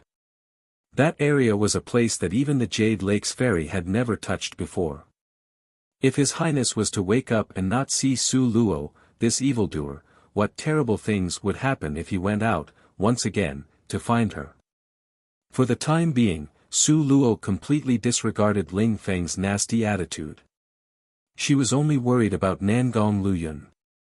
If he met any misfortune because of her, she would blame herself and be mournful for the rest of her life. Therefore, without another word, Su Luo jumped into the carriage and said to Ling Feng, "Quickly, let's go." Chapter 121, Infuriated to the point of discarding all rational thoughts. 7. It seemed even the dragon-scaled horse had sensed its owner's weakening breath, and it neighed agitatedly. Casting out its hooves, it bolted forward. At that moment, the dragon-scaled horse's running speed was comparable to flying. Within the carriage, Su Luo tightly hugged the unconscious body of Nangong Luyun, which was starting to stiffen. Her heart was filled with extreme regret. If she had not punched him with her fist, would the result have been different? "Nangong Luyun, nothing bad must happen to you." A single teardrop silently fell onto and rolled down Nangong Luyun's blood-stained face, leaving behind a clear white streak. In less than 2 hours, the dragon-scaled horse pulled to a stop at the entrance of a lavish manor. Ling Feng hurriedly jumped off the carriage. Having seen the dragon-scaled horse's approach, a steward had already excitedly rushed out from within the manor. The steward was around 50 years old. He had eyes that were both bright and alert, and a physique that was straight and strong. One could tell at a glance that he was a martial artist, and not a weak one at that. He saw Ling Feng and his expression flashed a trace of excitement. "Has His Highness arrived?" Ling Feng anxiously shouted, "His Highness is injured. Stop tarrying and quickly come help." Obviously, this lavish and ornate manor was for Nangong Luyun's private use. Hearing this, Steward Su was instantly horrified. His Highness Prince Jin was injured. His Highness Prince Jin could actually be injured. With His Highness Prince Jin's level of martial arts proficiency, how could he be injured? Steward Su felt that this was simply too preposterous. However, when he saw Ling Feng hurriedly jump out of the dragon-scaled horse carriage, while carrying the blood-soaked body of Prince Jin, he felt his heart would stop beating. What happened to His Highness? Who was it? Steward Su's eyes flashed with alarm and anger. Ling Feng bitterly glared at Su Luo but kept his silence. He lengthened his strides to dash into the house instead. Su Luo's body was covered with Nangong Luyun's blood, and thus at the moment, looked a little pitiful. Calmly, she nodded towards Steward Su, "Hurry and get the best doctor to come. His Highness Prince Jin has gone into the recoil of madness." When Steward Su saw Su Luo, his prideful ability to keep calm disappeared, he could not help widening his pair of eyes in shock. All who served by His Highness's side knew that His Highness was extremely fastidious, and that no one was allowed within 1 meter of his whole body, especially women. This dragon-scaled horse carriage, other than Ling Feng who drove it, no one else was allowed to enter. However, when he lifted the carriage curtain earlier, he clearly saw His Highness collapsed in her arms. His Highness had actually allowed this miss to get close to him. To ride in the dragon-scaled horse carriage, which even the Jade Lake's ferry was not allowed to enter. Immediately, the way Steward Su looked at Su Luo changed. It no longer contained a guarded precaution towards outsiders. His present gaze even held a thread of deferential humility. "Miss, how may I address you?" "Su." Su Luo replied plainly. "Miss Su, sorry to trouble you, but please enter and take care of His Highness. Ling Feng may not be able to give him proper care with his rough manner. This old servant will now go and invite the best apothecary."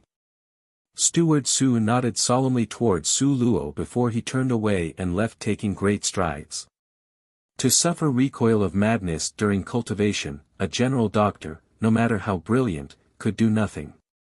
He could only seek an apothecary's help in this matter. Within this Nanming prefecture, lived an advanced apothecary. Not to mention in the small Nanming prefecture, even within the entire Eastern Ling Empire and on the whole continent, advanced apothecaries were very rare. Steward Su knew that this legendary advanced apothecary was eccentric, arrogant and temperamental, almost to the point of making people bitterly detest him. Chapter 122, Infuriated to the point of discarding all rational thoughts. 8. Unless one had a heavenly treasure that could move him, such as the precious and rare primeval pill recipes, getting him to act would be difficult, extremely difficult. If His Highness Prince Jin's name was used to accomplish this, no, it would be inappropriate.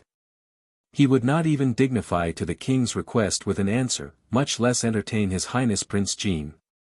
Not to mention, with so many enemies out there after His Highness Prince Jin's life, if the news of His Highness's injury were to leak out, that would far from being good. If it was in the capital, Prince Jin's manor had countless rare treasures. But here in the Nanming Prefecture, the treasures that could be counted were far from sufficient. Steward Su's heart was anxious and apprehensive, yet he could only retrieve the most precious treasures from within the warehouse. He left in a hurry with an escort party towards the apothecary's estate. Su Luo tailed after Ling Feng in the direction he flew with a surprisingly fast speed. When she arrived, she saw 2 rows of uniformed guards outside the room. Every one of them bore a similar expression and movements, solemn, majestic, their imposing manner was intimidating and emitted a fully oppressive atmosphere. Su Luo was stopped outside the door. Ling Feng hollered out. "Throw her in here." Even though Ling Feng was very worried, he had not completely lost his mind yet. Although he was very unwilling to let Su Luo near his own master, it was already obvious that only with her around, would His Highness fight to live. Such a discovery would drive people mad. Accordingly, Ling Feng had become so depressed that he started to pull out his own hair. Su Luo completely was unaware of Ling Feng's inner conflict. When she entered, she discovered that Ling Feng had already placed Nangong Luoyun in bed. On the sickbed, Nangong Luoyun's eyes were tightly closed. His eyes when open were sharp and abstruse, cold and steady, but now they were tightly shut. Despite his vulnerability, his current appearance still gave off a strong enough aura to make people tremble with fear. His red lips were alluring and formed a picturesque face that could grace a painting. Hot, fresh blood dyed his white robe, and the outside of his cheeks, from his neck down, was dotted with bloodstains. The him right now, although frail and pale, still leaked out the same formidable domineering air as before. "You do it." Ling Feng's hands held a piece of embroidered cloth, and, with a trace of anger, he tossed it to Su Luo. His Highness Prince Jin was very misophobia. Even though he had followed at His Highness's side for more than 10 years, he still had to maintain a distance of 1 meter from His Highness's body. Just now, when he carried His Highness inside, it was due to a moment of desperation and because he saw no other option. However, this evildoer, Su Luo, was different. His Highness would probably be more than eager to have her get closer to him, right? Ling Feng hatefully thought. Su Luo held the soft, clean towel and slowly walked to Nangong Luoyun's side. Sitting by his bedside, she silently gazed at him. The ever-noble, conceited and icily cold Highness Prince Jin now appeared to be painfully suffering in a deep abyss. He appeared to be very pitiable and his current condition could not help but make people's hearts soften. Her cool, jade-like slender fingers brushed away a few strands of hair on his forehead and delicately, using the soft towel, wiped clean, centimeter by centimeter, the blood that covered his skin. That pure white jade-like radiant skin, little by little regained its glittering splendor in the wake of her towel. But, he remained unconscious, and his body was like a block of shifting ice, entirely stiff as iron and continuously shivering. As if he was so cold, he could pass away at any moment. Why has the apothecary not come yet? His Highness can't hold on any longer. Ling Feng was so worried that both his eyes became red. He then resolutely spoke to Su Luo, "Take good care of His Highness. I'll go out, return quickly." He said what he needed to say, and without waiting for Su Luo's reply, his silhouette had already disappeared from where he was standing. Su Luo secretly reasoned that Ling Feng was an expert, and not just any expert, but one who was second only to Nangong Luyun. Suddenly, she felt something lock around her hand. Looking down once more, she discovered Nangong Luyun's bony and smooth hand tightly griped around hers. Chapter 123, infuriated to the point of discarding all rational thoughts. 9. The large pool of blood on his chest was like an extremely beautiful decoration, gaudy and unpleasant to her eyes. It painfully stung her vision and left traces of moisture upon the rims of her eyes. He tightly gripped Su Luo's right hand. His joints used all its strength to press down. Just a little more and the strength of the grip could almost cut off her wrist. Painful, it really was painful. Su Luo pursed her lips. It was so agonizing that Su Luo felt as if his grip would tighten until all her veins burst. She lowered her head and looked down. She saw the color of her veins rapidly retreat, leaving the skin blanched white. Nangong Luyun's grip was so tight that his fingers seemed to have entered her flesh. To use such strength. Su Luo was in so much pain that she was completely numb. However, her mouth was tightly closed, and she dared not speak a word, let alone to risk reminding him to release her hand. Su Luo understood that right now he was in a lot of pain. He was in so much pain that he had fainted, but he continued to suffer in agony. The amount of pain he was currently enduring was greater than hers by thousands, no 10,000 times. And she knew she was the cause this evil that plagued him. How could she cry out and complain about pain in front of him? If it could ease some of her guilt, then she wished the pain would be even more fierce and severe. Therefore her pure white wrist was almost squeezed until the bones shattered, and her entire body trembled from the agony, however she remained motionless. Her other hand steadily moved slowly, and little by little it wiped clean the jade-like skin on his face. She wiped away the large amount of cold sweat that were pouring out. Whenever she finished cleaning off the current layer of sweat, another layer would swiftly cover his face. His jaw was tightly clenched, and his lower lip was being bitten until the blood slowly flowed down. A trace of pain crossed Su Luo's heart. Such thin, good-looking lips shaped to perfection. It's such a pity to damage it.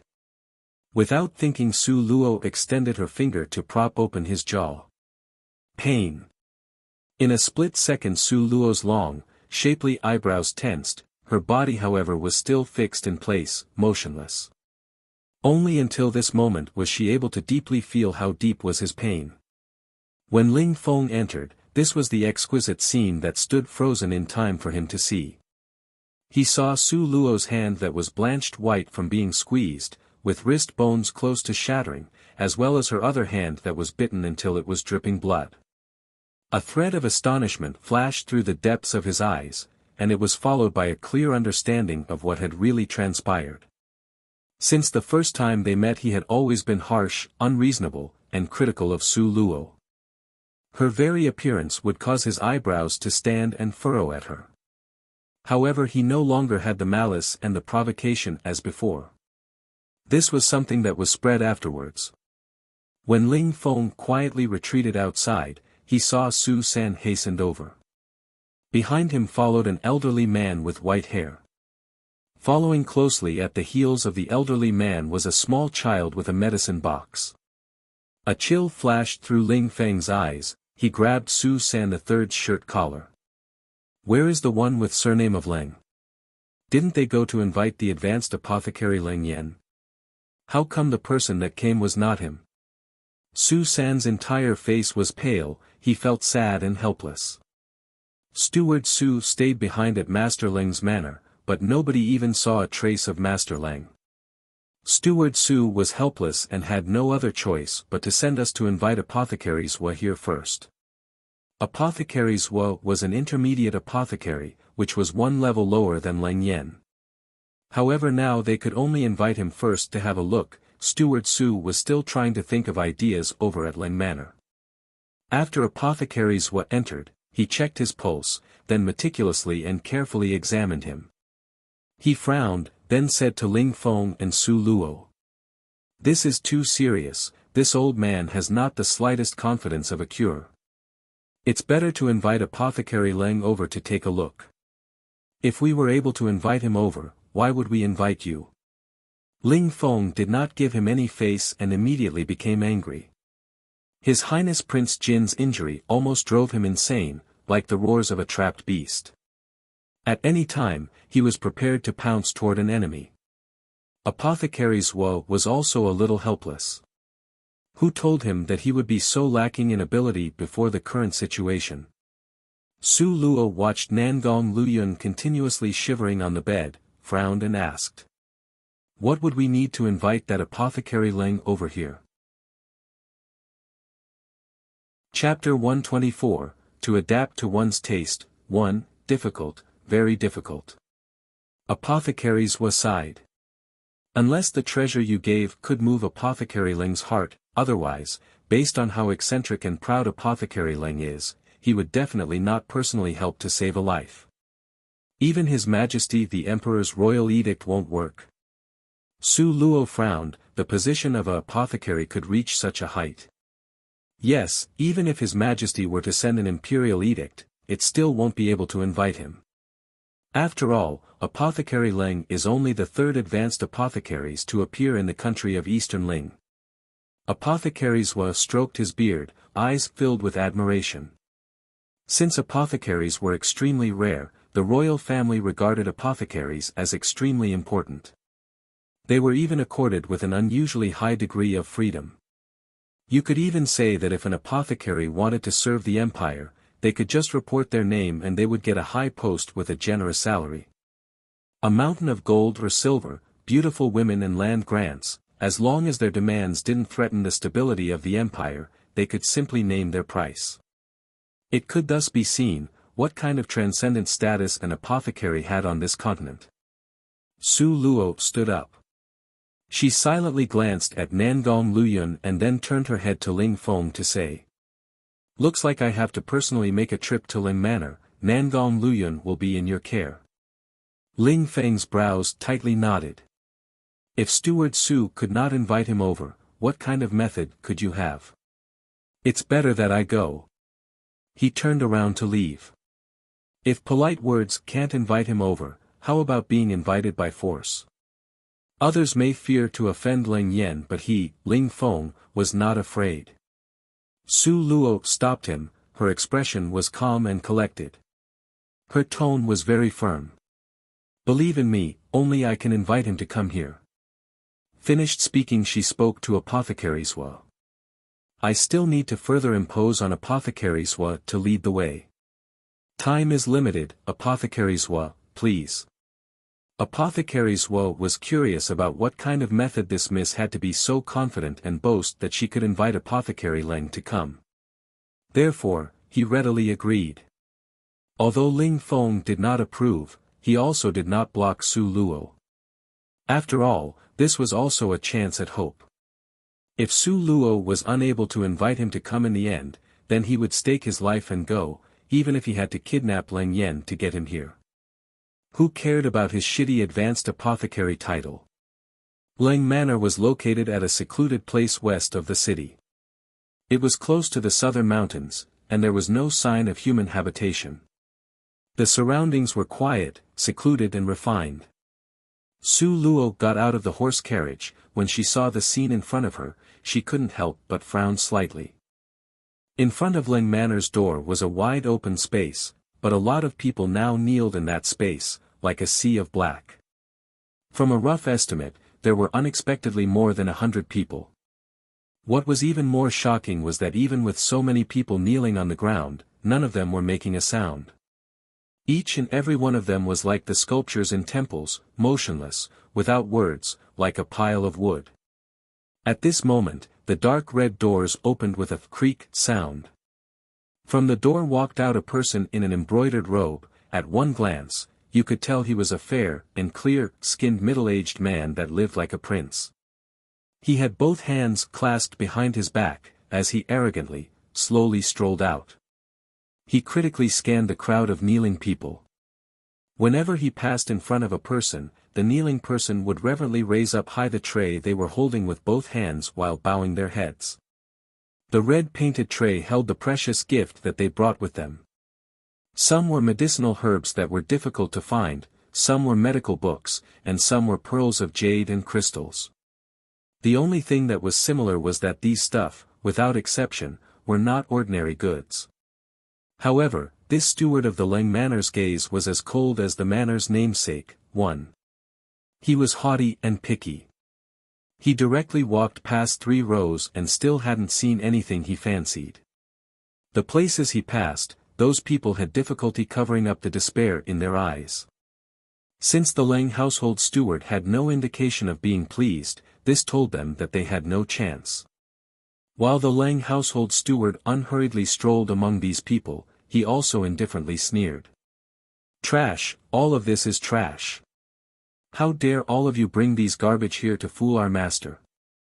Haha, let me tell all of you, not a chance. Hurry up and scram." 1. The Chinese character for Leng is cold in English. So the author is implying that the family's last name of cold is appropriated to describe his manner. Chapter 125, To adapt to one's taste. 2. When he had finished speaking, Steward Leng flung his sleeves into the air and went back inside. All of a sudden, a figure rushed from among the crowd of people. This child was around 5 or 6 years old. She had 2 pigtails, and she hung onto Leng household steward's leg and wailed. "Steward Leng, I beg of you. Please, I beg you to give some medicine. My mother is about to be sick." "Wah, wah, begging you." The little girl's words seemed to resonate with everyone, and soon an unbroken succession of wailing sounds rose into the air. The sounds of weeping rose and fell in succession, each was more mournful and miserable than the one before. However, Steward Leng's face remained impassive, as cold as his family name. He shook off the little girl as if discarding a rag, conveniently tossing her aside. He also brushed off his trouser leg as if her touch was filthy. With a cold snort said, "You want the medicine you seek? Only if you can provide our master with some treasure. You think he'll treat a patient and make medicine for free? Dream on." When he finished speaking, he coldly flung his sleeves to the side and left. Su Luo's eyebrows wrinkled. So having such a master as this Leng character would give rise to such a servant. This steward Leng's words, actions and mannerisms were too arrogant. Then Apothecary Leng would probably also be extremely troublesome to deal with. However, even if you're an advanced apothecary, so what?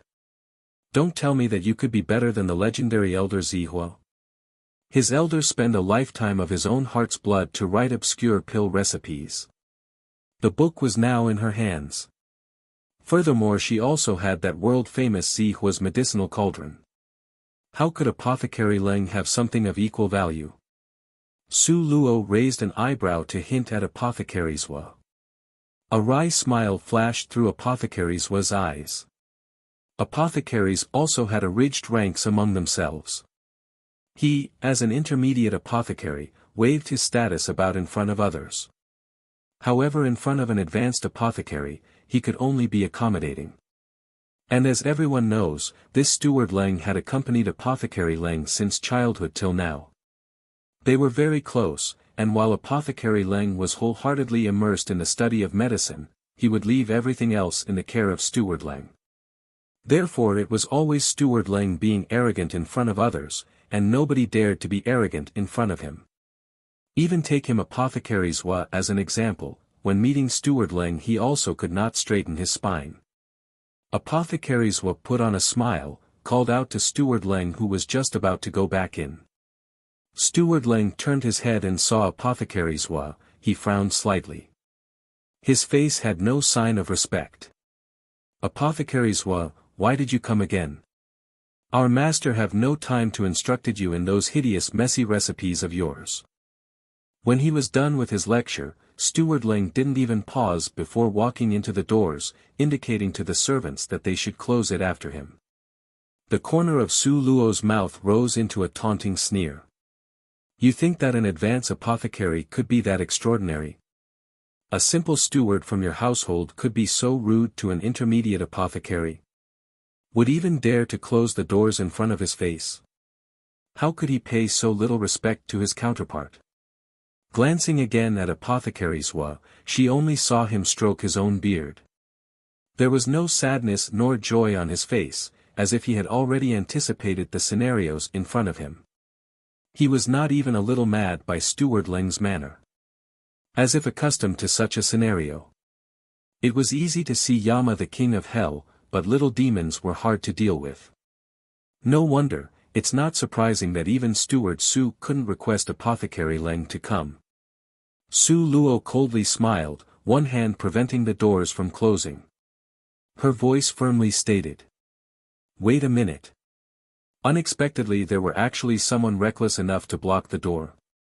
Steward Leng thought this was inconceivable, and he revealed a face that had a pointed mouth and monkey cheeks. His pair of shrewd and haughty eyes were somber and cold while he opened them to stare at Su Luo. He arrogantly raised his chin and cast sideways glances at Su Luo. From where did this silly little girl run out of? Don't want to live anymore.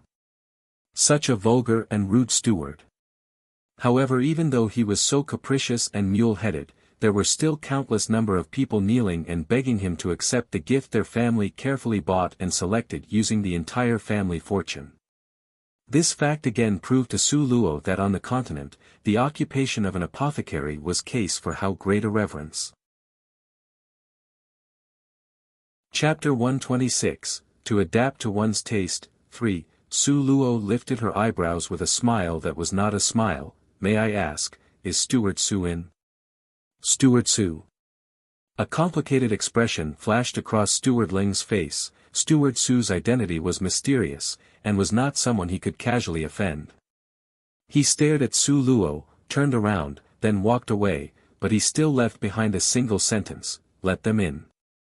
Even though he was merely a steward, he was actually arrogant to this extent. Su Luo shook her head, she would not bother with this type of person. However, if he committed such offense within her hands, then he better beseech good fortune for himself. With a servant leading the way, Su Luo was very quickly reunited with Steward Su. Although Steward Su did not experience that kind of difficult situation of kneeling outside the doors, he was not much better off. Steward Leng had placed Steward Su in room located in a side wing of the manor. A young maid was standing on the side waiting for orders. If hungry, there were pastries on the table. If thirsty, there was tea that was neither hot nor cold, fulfilling the basic requirements mandated by etiquette. However, he still wouldn't let Steward Su meet with Apothecary Leng. Steward Su's entire face was full of anxiety. We can endure it, but Master can't. This won't do. I must personally look for Apothecary Leng. I don't believe that based on Master's prestige, that he, Leng Yan, would dare to utter the word no. Although this manor was the Tiger Wolf Regiment's secret base, in order to save His Highness, this kind of risk was worth taking. Su Luo frowned. Was he preparing to inform Apothecary Leng of Nangong Liuyan's identity? He could only see Su Luo blocking his path. Lowering her voice, she said. The matter has not reached such an extent. How about this, let me give it a try. Along the way, Su Luo had observed and heard everything. She already had a good grasp of Leng Yao's temperament. She merely lifted her hands to summon the servant to come, and softly instructed. Bring me brush, paper and inkstone. Although the servant was puzzled, she nevertheless brought all the items Su Luo asked for. Sitting in front of the table, Su Luo's hand dipped the brush with ink. It seemed as if she was deep in thought. But in actuality, her spirit was already in her space. She remembered that when she was in the cave, in addition to picking up Elder Zihua's obscure pill recipes, there were also another dozen yellow pages of short notes, with densely packed symbols and words. At that time, Su Luo's was in an urgent situation, and thus had no time to carefully examine it, only guessing that it could be primeval pill recipes. A moment ago, she heard apothecaries was say that you could only move Apothecary Leng Yan, if you could give him primeval pill recipes. Therefore, Su Luo immediately thought of that stack of yellow papers left in the corner of her space. Su Luo picked it up and carefully flipped through it. Sure enough, every sheet of paper was a pill recipe. Also, it was clearly written on top of every sheet the words primeval pill recipes. Although Su Luo had never seen what other primeval pill recipes looked like, but Elder Zihua's reputation was nevertheless a trustworthy guarantee. Anything that Elder Zihua viewed as valuable enough to be put together with his obscure pill recipes could absolutely not be a fake. Su Luo randomly pulled one out, looked at it, and found that it was a recipe for rebirth of flesh pill. Rebirth of flesh pill, as the name implied, was the idea of regenerating new flesh. If someone had their hand or foot cut off, with the rebirth of flesh pill, it would be possible to regrow the limbs as before. This sheet of primeval pill recipes had been lost from the continent for a long time. Nobody would have predicted that it would once again appear in Su Luo's hands. Su Luo closely studied this sheet of primeval pill recipe. Not only were the required ingredients listed in detail, but it also successively listed every step in the procedure, every detail, and any possible problems that could come up, as well as the solutions to those problems. All of it had been painstakingly clearly recorded. Moreover, to refine this rebirth of flesh pill required the services of an advanced apothecary or higher. Su Luo was currently very far from an advanced apothecary, and it would require her to walk a long road to get there. Therefore, she did not care about this pill recipe. Naturally, if this sheet of pill recipe was still unable to move Apothecary Leng, then Su Luo would consider offering him the Zihua medicinal cauldron. After all, with regards to her thoughts, the Zihua medicinal cauldron was merely a dead object, while Nangong Luyun was a responsibility that she could not shift to anyone else. Although Su Luo knew that the primeval pill recipe was very precious, but the facts afterwards proved that she had still excessively underestimated its worth. Chapter 127, To Adapt to One's Taste. 4. Su Luo decided on this rebirth of flesh pill recipe. After she memorized the words, she withdrew from her space and returned to reality. Because only her spirit went in, even if the task was accomplished in front of everyone, nobody would be able to see any flaw among her actions to be suspicious of. Su Luo's hand grasped the brush and, with a focused expression, she effortlessly started to write. Once she wrote about 1/3 of the recipe, the corner of her eyes perked up and her lips formed a devious and sly smile. She stopped writing and picked up the paper that could move the heart of Apothecary Leng. She blew on the paper to dry the ink marks left by the brush. She quickly blow-dried the ink marks. Su Luo called to a servant that was passing by with a look that screamed, "Don't question my order," and said, "Deliver this to your master Apothecary Leng." The servant frowned. Ordinarily there inevitably would be guests who want to see Apothecary Leng. They would secretly pass their business card through the servants to deliver to Apothecary Leng.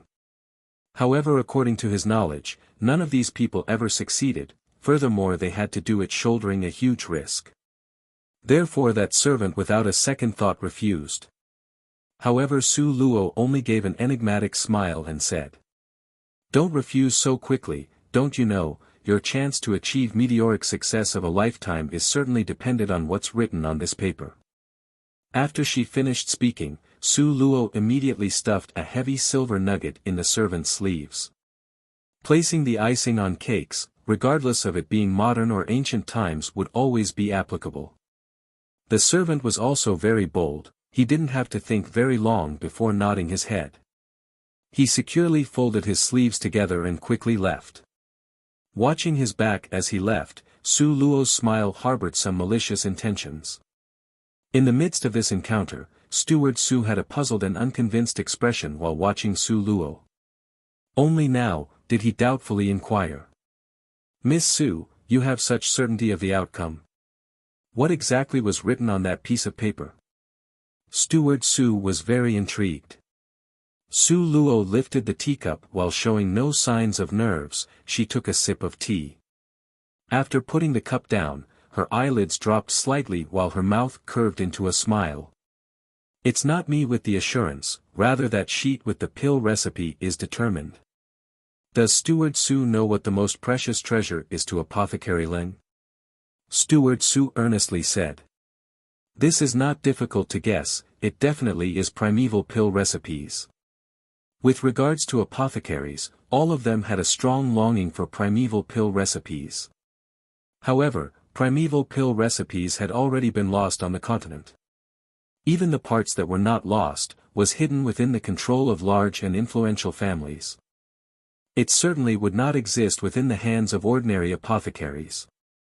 Su Luo pursed her lips and smiled, her smile was profoundly mysterious. Just when Steward Su was hesitating on what to say, suddenly the sound of hurried footsteps came from outside. Following that, the door to the room was urgently pushed open. The person that came was none other than Steward Leng, who had previously glanced at Su Luo with dislike.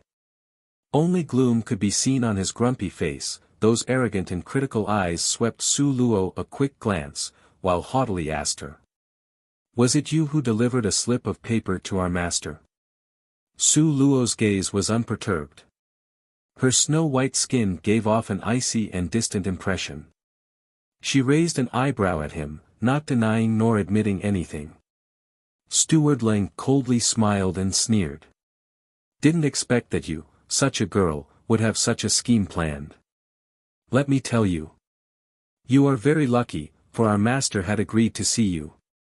Now come with me. Steward Leng's attitude toward Su Luo was full of disdain and even seemed to hold her in contempt. Now his condescending manner was like a noble giving charity to Su Luo, who happened to be poor.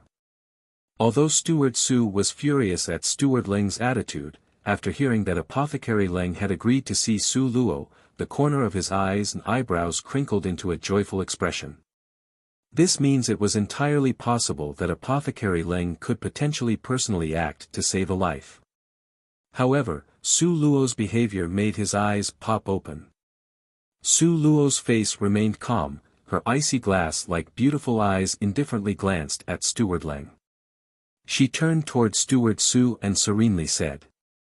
We have been here for quite some time and don't know how the sick person is doing in our family. Let's go back home and take a look first. Chapter 128, To Adapt to One's Taste, 5. Having finished speaking, she unhurriedly turned around and walked away. Her footsteps were exceptionally firm, the view of her back gave an extremely decisive feeling. Steward Leng would never have thought that Su Luo would walk away. Moreover, when she said she would leave, she had directly and efficiently left, without a trace of dragging her feet.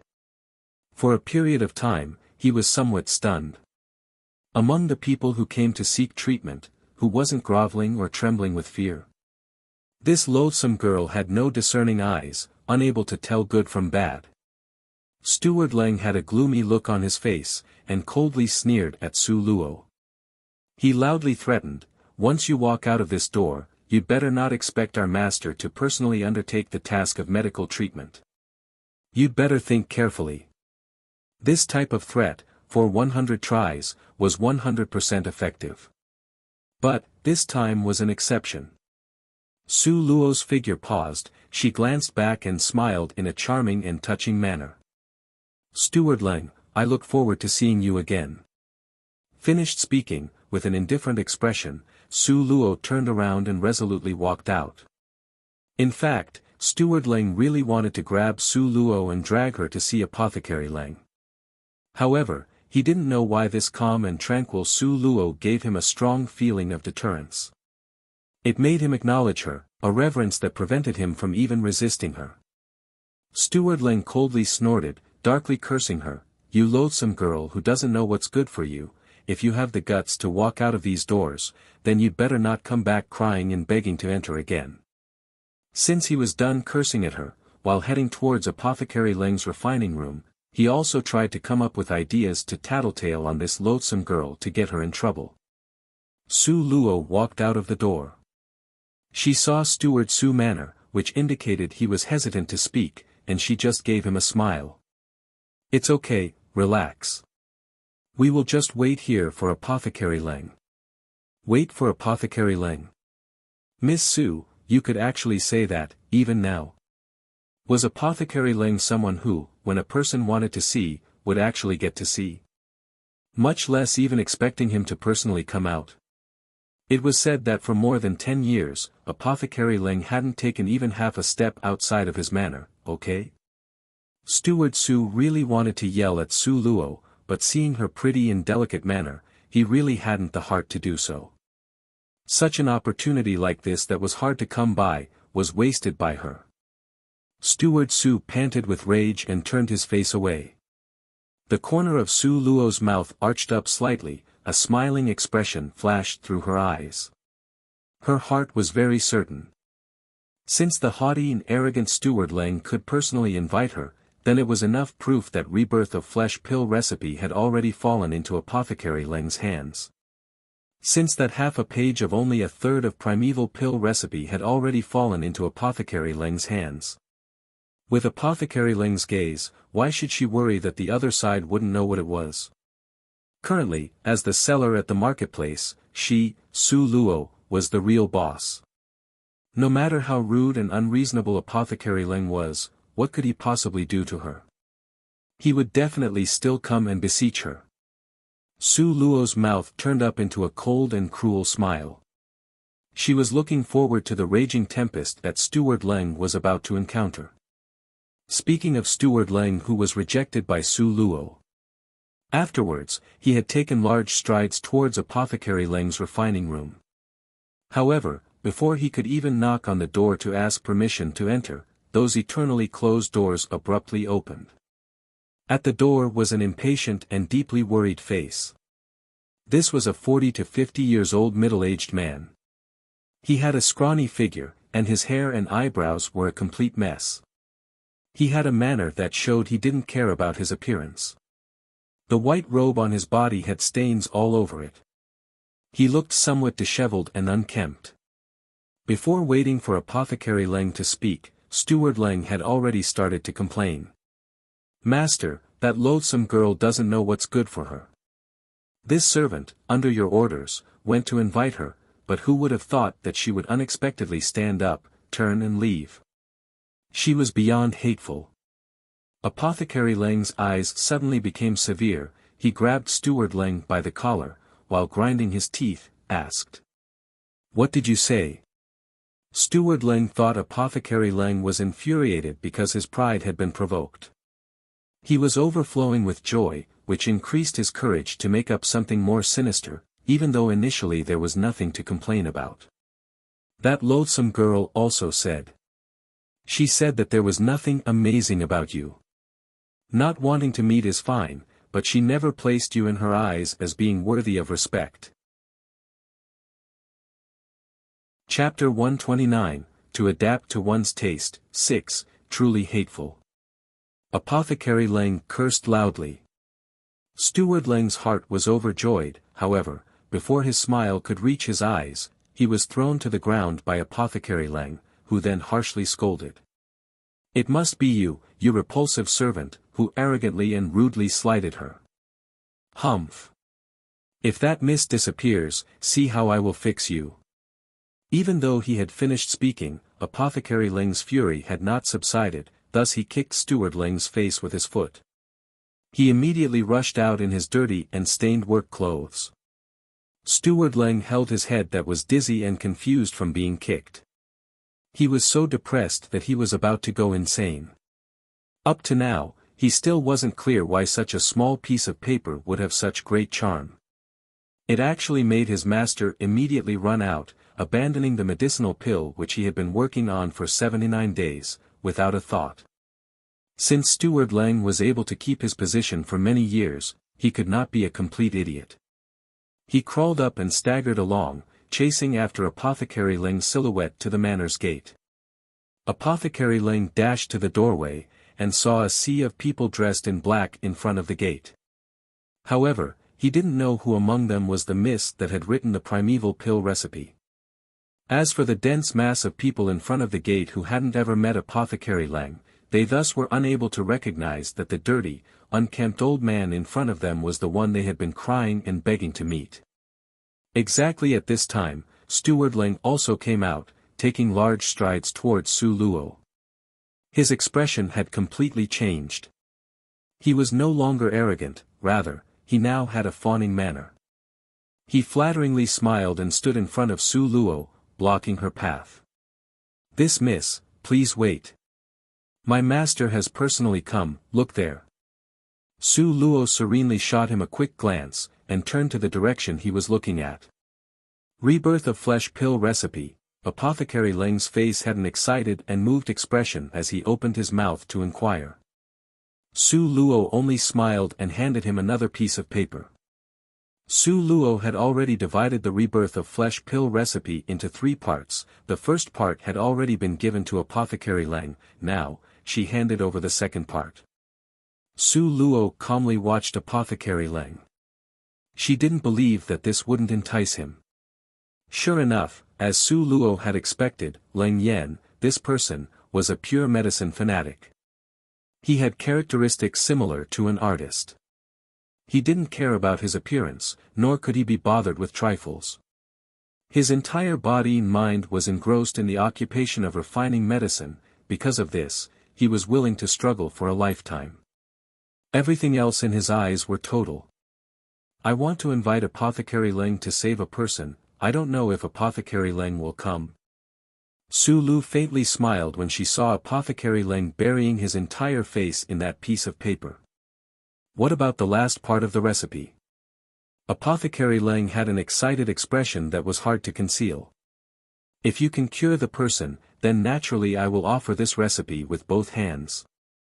Su Luo smiled while watching him. "However, if Apothecary Leng isn't certain of your ability to cure him, then just pretend that I never said these words." Finished speaking, Su Luo turned and started to walk away. "Fine. This old man will go with you to save the person." Apothecary Leng was strung along by the 2/3 of that primeval pill recipe until, his heart itched terribly. He was itching to get the complete recipe and to thoroughly study it for 7 days and nights. Apothecary Leng is indeed a person who knows what's what. Unlike some people, ha, ha. Su Luo glared at Steward Leng with a smile that was not a smile. Now, a distinct footprint could be seen on Steward Leng's face, clearly indicating that he had been stepped on by someone. Apothecary Leng coldly glared at Steward Leng. "Once I return, I'll take care of you." When he was done speaking, he took the initiative to climb up into the horse carriage. He incessantly urged Su Luo. "Hurry, quickly get on. What are you waiting for?" Obviously, Su Luo's 2/3 of the primeval pill recipe had succeeded in inciting his interest, to the point that he was pulling his ears and scratching his cheeks. He wished that he could promptly cure this sick person and get the complete pill recipe. "Nangong Luyun, wait for me. I will definitely have someone cure you." Su Luo secretly clenched her hands into fists. Chapter 130, Wearing Iron Shoes Could Break What You're Searching For. 1. On the horse carriage, Apothecary Leng continuously questioned Su Luo and tried to get more information about the primeval pill recipe. But Su Luo was always evasive about that subject. How could Apothecary Leng who spent years refining medicine be her opponent? His queries could only end in defeat. The carriage's speed was very fast. After about an hour, they had returned to Nangong Liuyun's manor. When Ling Feng saw that Su Luo actually invited Apothecary Leng over, his eyes flashed with surprise, but he quickly recovered. He grabbed and then pulled Apothecary Leng over to where Nangong Luyun was, anxiously saying, "Quickly, take a look at our master." Apothecary Leng was just about to blow up in anger, but Su Luo merely shook that thin, yellow piece of paper. Afterwards his eyes began to shine and he instantly suppressed his darkening mood. Holding their breath and attentively watching him take Nangong Liuyun's pulse. After about half an hour, Apothecary Leng finally opened his eyes. From the very beginning, Su Luo was focused on the apothecary's face so as not to miss a single reaction or expression. When she saw him opening his eyes, Su Luo stepped forward a few steps. Apothecary Leng, how is it? Is it serious? Apothecary Leng's eyebrows knit together, from his face emerged a dignified expression. He waited a long time before glancing in Su Luo's eyes. His 5 visceras and 6 internal organs all shifted. The visceras are bleeding profusely, there are disorders throughout the whole body, and the meridians asphyxiated, unable to be moved, wanting to go up but unable to come back down, wanting to go down yet not being able to. So you tell me, don't you think it's serious? To think it was this serious. Su Luo's facial expression remained the same, but in her heart was a hint of helplessness. Apothecary Leng and Ling Feng's words from before corroborated each other, seamlessly. Before, the words Ling Feng spoke were all true. Nangong Luyun for her really had forcefully stopped the recuperating process, and even suppressed promotion to next rank, making an already serious set of injuries on his body even worse. But on top of that, she had even given him such a harsh blow on his weak body, which made it worse and resulted in his current situation. Su Luo clenched her fist tightly, while at the same time looking dignified and not blinking for an instant. She stared at Apothecary Leng. Tell me, how can he be cured? Apothecary Leng thought for a long time before saying slowly.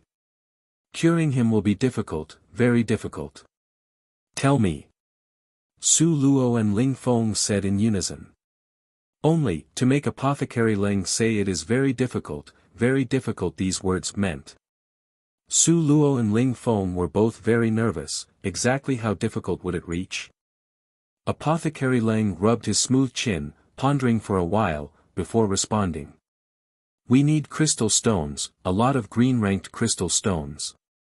Of course, if it was higher than green-ranked it would be even better. Within 3 days, can you guys do it? Green-ranked crystal stone. Or higher-ranked. Su Luo still had not fully processed those words, before Ling Feng shouted out loud in surprise. Yes, they must be at least green-ranked crystal rocks, otherwise it will be difficult to unblock the blood vessels, and if not then even cured, His Highness Prince Jean will remain at 6th rank, even many years later, no matter how hard he tries his cultivation won't advance an inch. Apothecary Leng's expression was frosty, stressing each syllable. When he was feeling the person's pulse, he found that his strength was at 6th rank, and after a little thought, it was obvious. Such a young person in the entire empire that had entered the 6th rank and was almost at the 7th rank could only be His Highness Prince Jean. After discovering this fact, no matter how calm Apothecary Leng appeared he could not help but be a little nervous. His Highness Prince Jean was the Empire's hope. If he doesn't give treated then it ends there. If his treatment leads to an incomplete recovery then there would be big trouble. Ling Feng's eyebrows knitted together, he anxiously paced around in the room. Where can we find some green-ranked crystal stone? Also we even need a lot of it. Chapter 131, Wearing iron shoes could break what you're searching for. 2, it really is difficult. Apothecary Leng frowned. Su Luo was completely mystified and was in a perplexed state. She quietly walked to the side and asked Steward Su. What are green-ranked crystal stones? There were actually people who had never heard of green-ranked crystal stones. Steward Su was stunned, and with an astonished expression, looked at Su Luo. What's wrong? Is not knowing so strange? Steward Su first nodded his head, then shook his head. Afterwards, he quietly coughed before answering Su Luo. As everyone knows, if you want to quickly promote your cultivation, there are 2 ways. One way is to focus and concentrate on practicing, the other way is to absorb the spirit force from a crystal stone. Also, people who follow the first path will definitely not have access to crystal stones, so they can only depend on themselves and practice. It can be said that crystal stones are extremely important to people who practice cultivation. There was actually such a thing. Su Luo frowned without a word. No wonder, before, she was the rumored good-for-nothing, so naturally she would know nothing about practicing cultivation.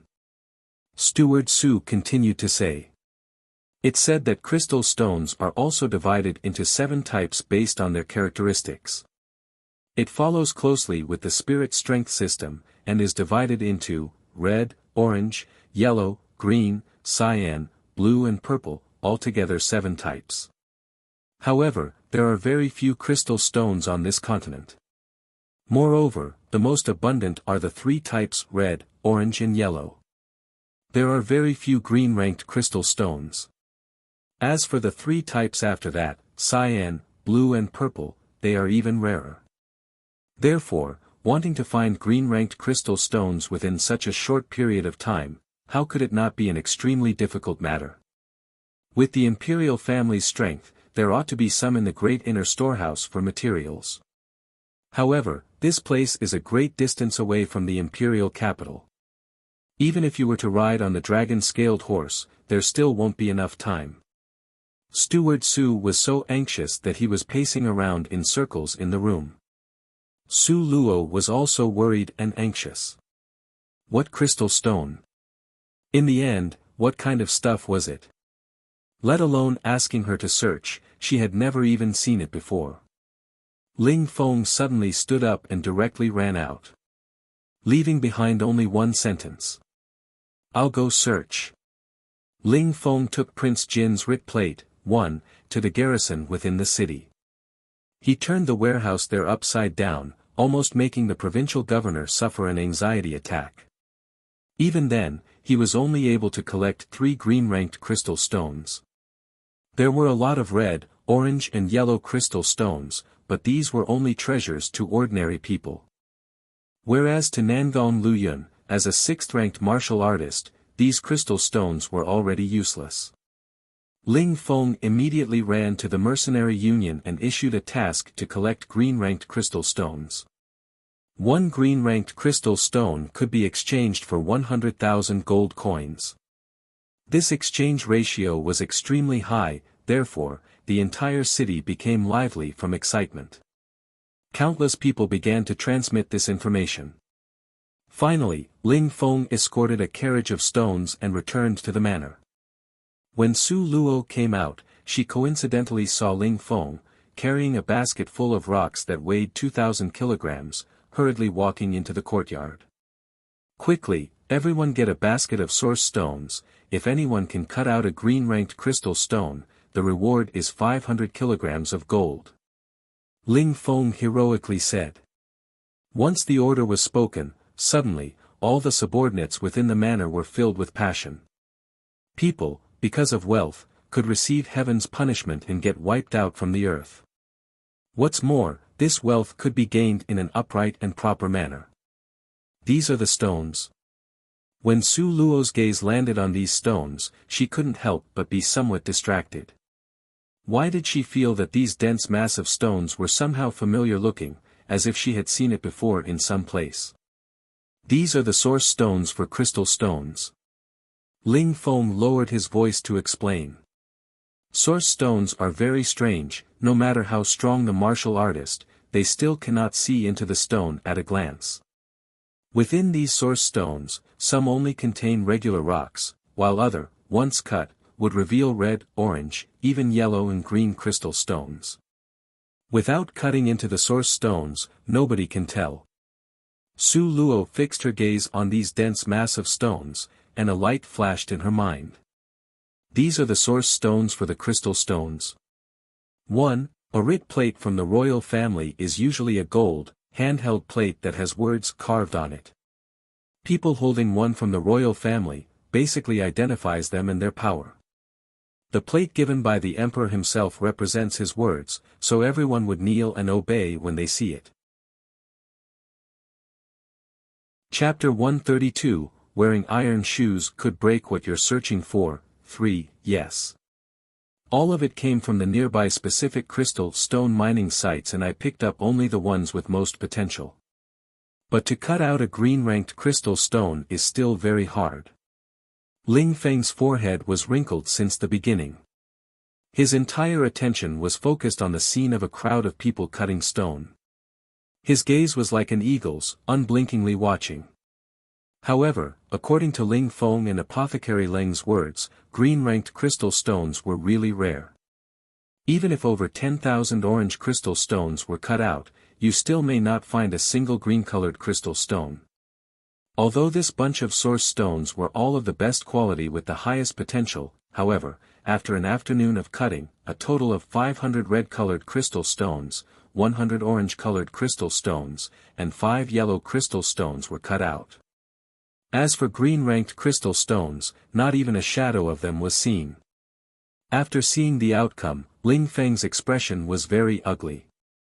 Go bring back another batch of stones.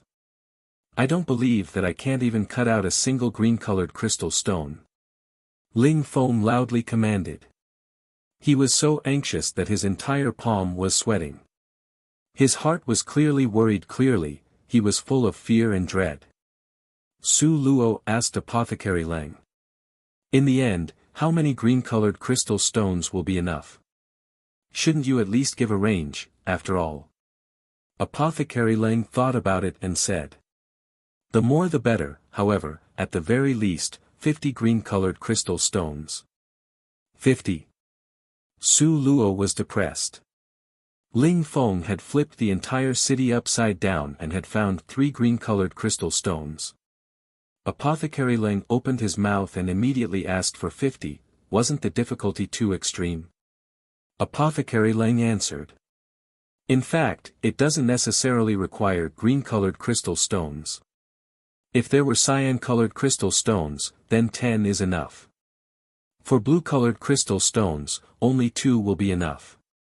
If there is a purple-colored crystal stone, not to mention 1, just a little piece will contain enough spirit strength. Su Luo became despondent. Green-colored crystal stones were already hard to come by, not to mention the rarity of finding cyan, blue, and purple-colored crystal stones on the entire continent. This was impossible.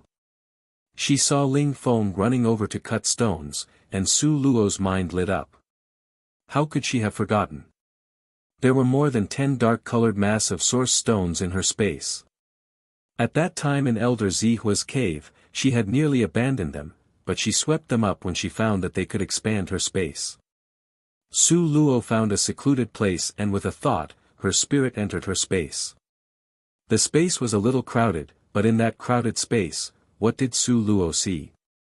She unexpectedly saw little Meng Meng, her contracted spirit pet which was originally a dragon, but had his body changed into a puppy.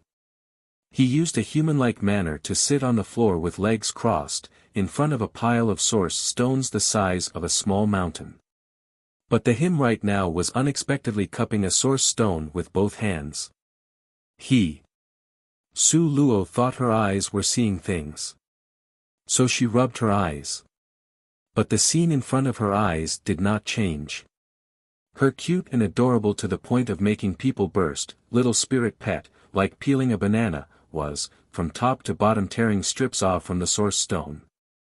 Yes, even if it was a master like Ling Feng, he would still need specialized tools to cut the source stone, because source stones were unusually hard. Even a master would have a difficult time destroying the stone. However, her adorable little Meng Meng could peel it like a banana or an orange, petal by petal, pulling it apart. Afterwards, he would stuff the peeled crystal stone into his own mouth, chewing with crunch sounds as if it was very delicious. Wait. What did she just see? Su Luo only felt a flash of green pass by her eyes. This familiar green color was something she had only recently seen. This was definitely not real. Ling Feng had turned the city upside down looking for green-colored crystal stones, yet the result was that her little spirit pet would swallow the green-colored crystal stone as if they were snacks. Unexpectedly, how could he just casually peel out a green-colored crystal stone? Su Luo suddenly had the feeling that she was facing the wind, causing her cheeks to stream with tears. This luck stuff was too fucking important. This must be the characteristics of a person. Su Luo rushed over, with one hand, she picked up her little spirit pet, her smile was sinister and sly. Looting, huh? If you value your life, immediately spit out the stuff you just swallowed. The adorable little dragon, with his wet, wretched large eyes looked at Su Luo. His two paws desperately covered his little mouth, no matter what, he wouldn't relent and open his mouth. Chapter 133, To have come about with no effort. 1. Looking at those eyes, even Su Luo's heart softened.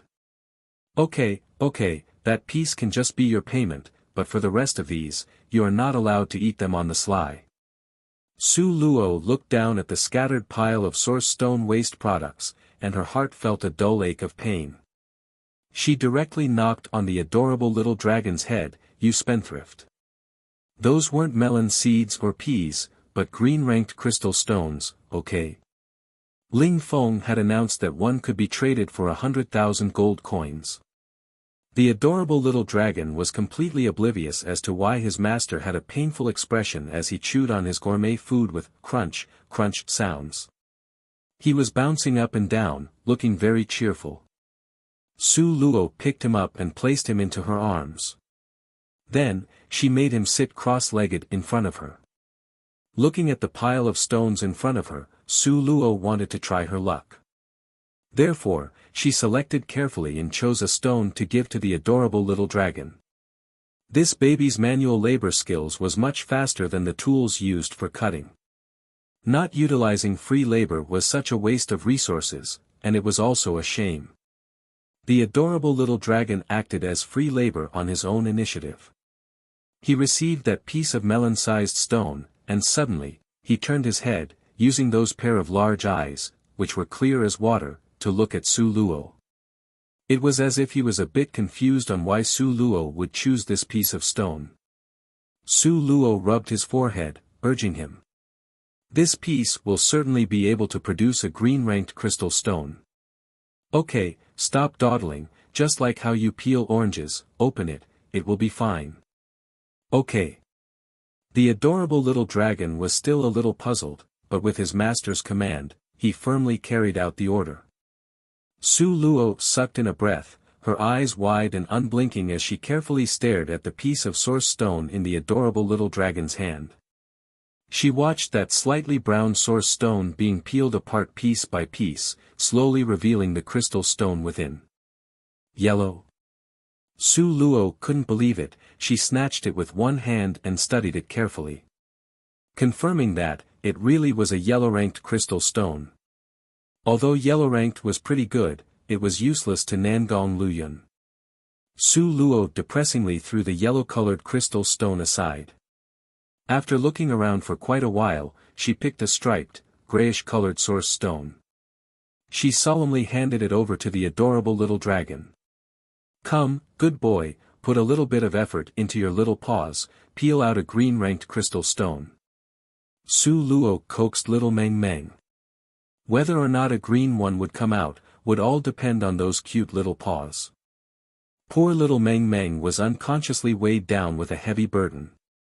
Little Meng Meng accepted the source stone, suddenly lifting that pair of big, limpid eyes. The depth of his eyes which were clear as waves with Su Luo's inverted image in them. He bafflingly looked at the source stone, and then looked back again at Su Luo. What is this little kid confused about? Hurry up and peel it. Su Luo patted his head. The adorable little dragon was looking at Su Luo as if she was an idiot.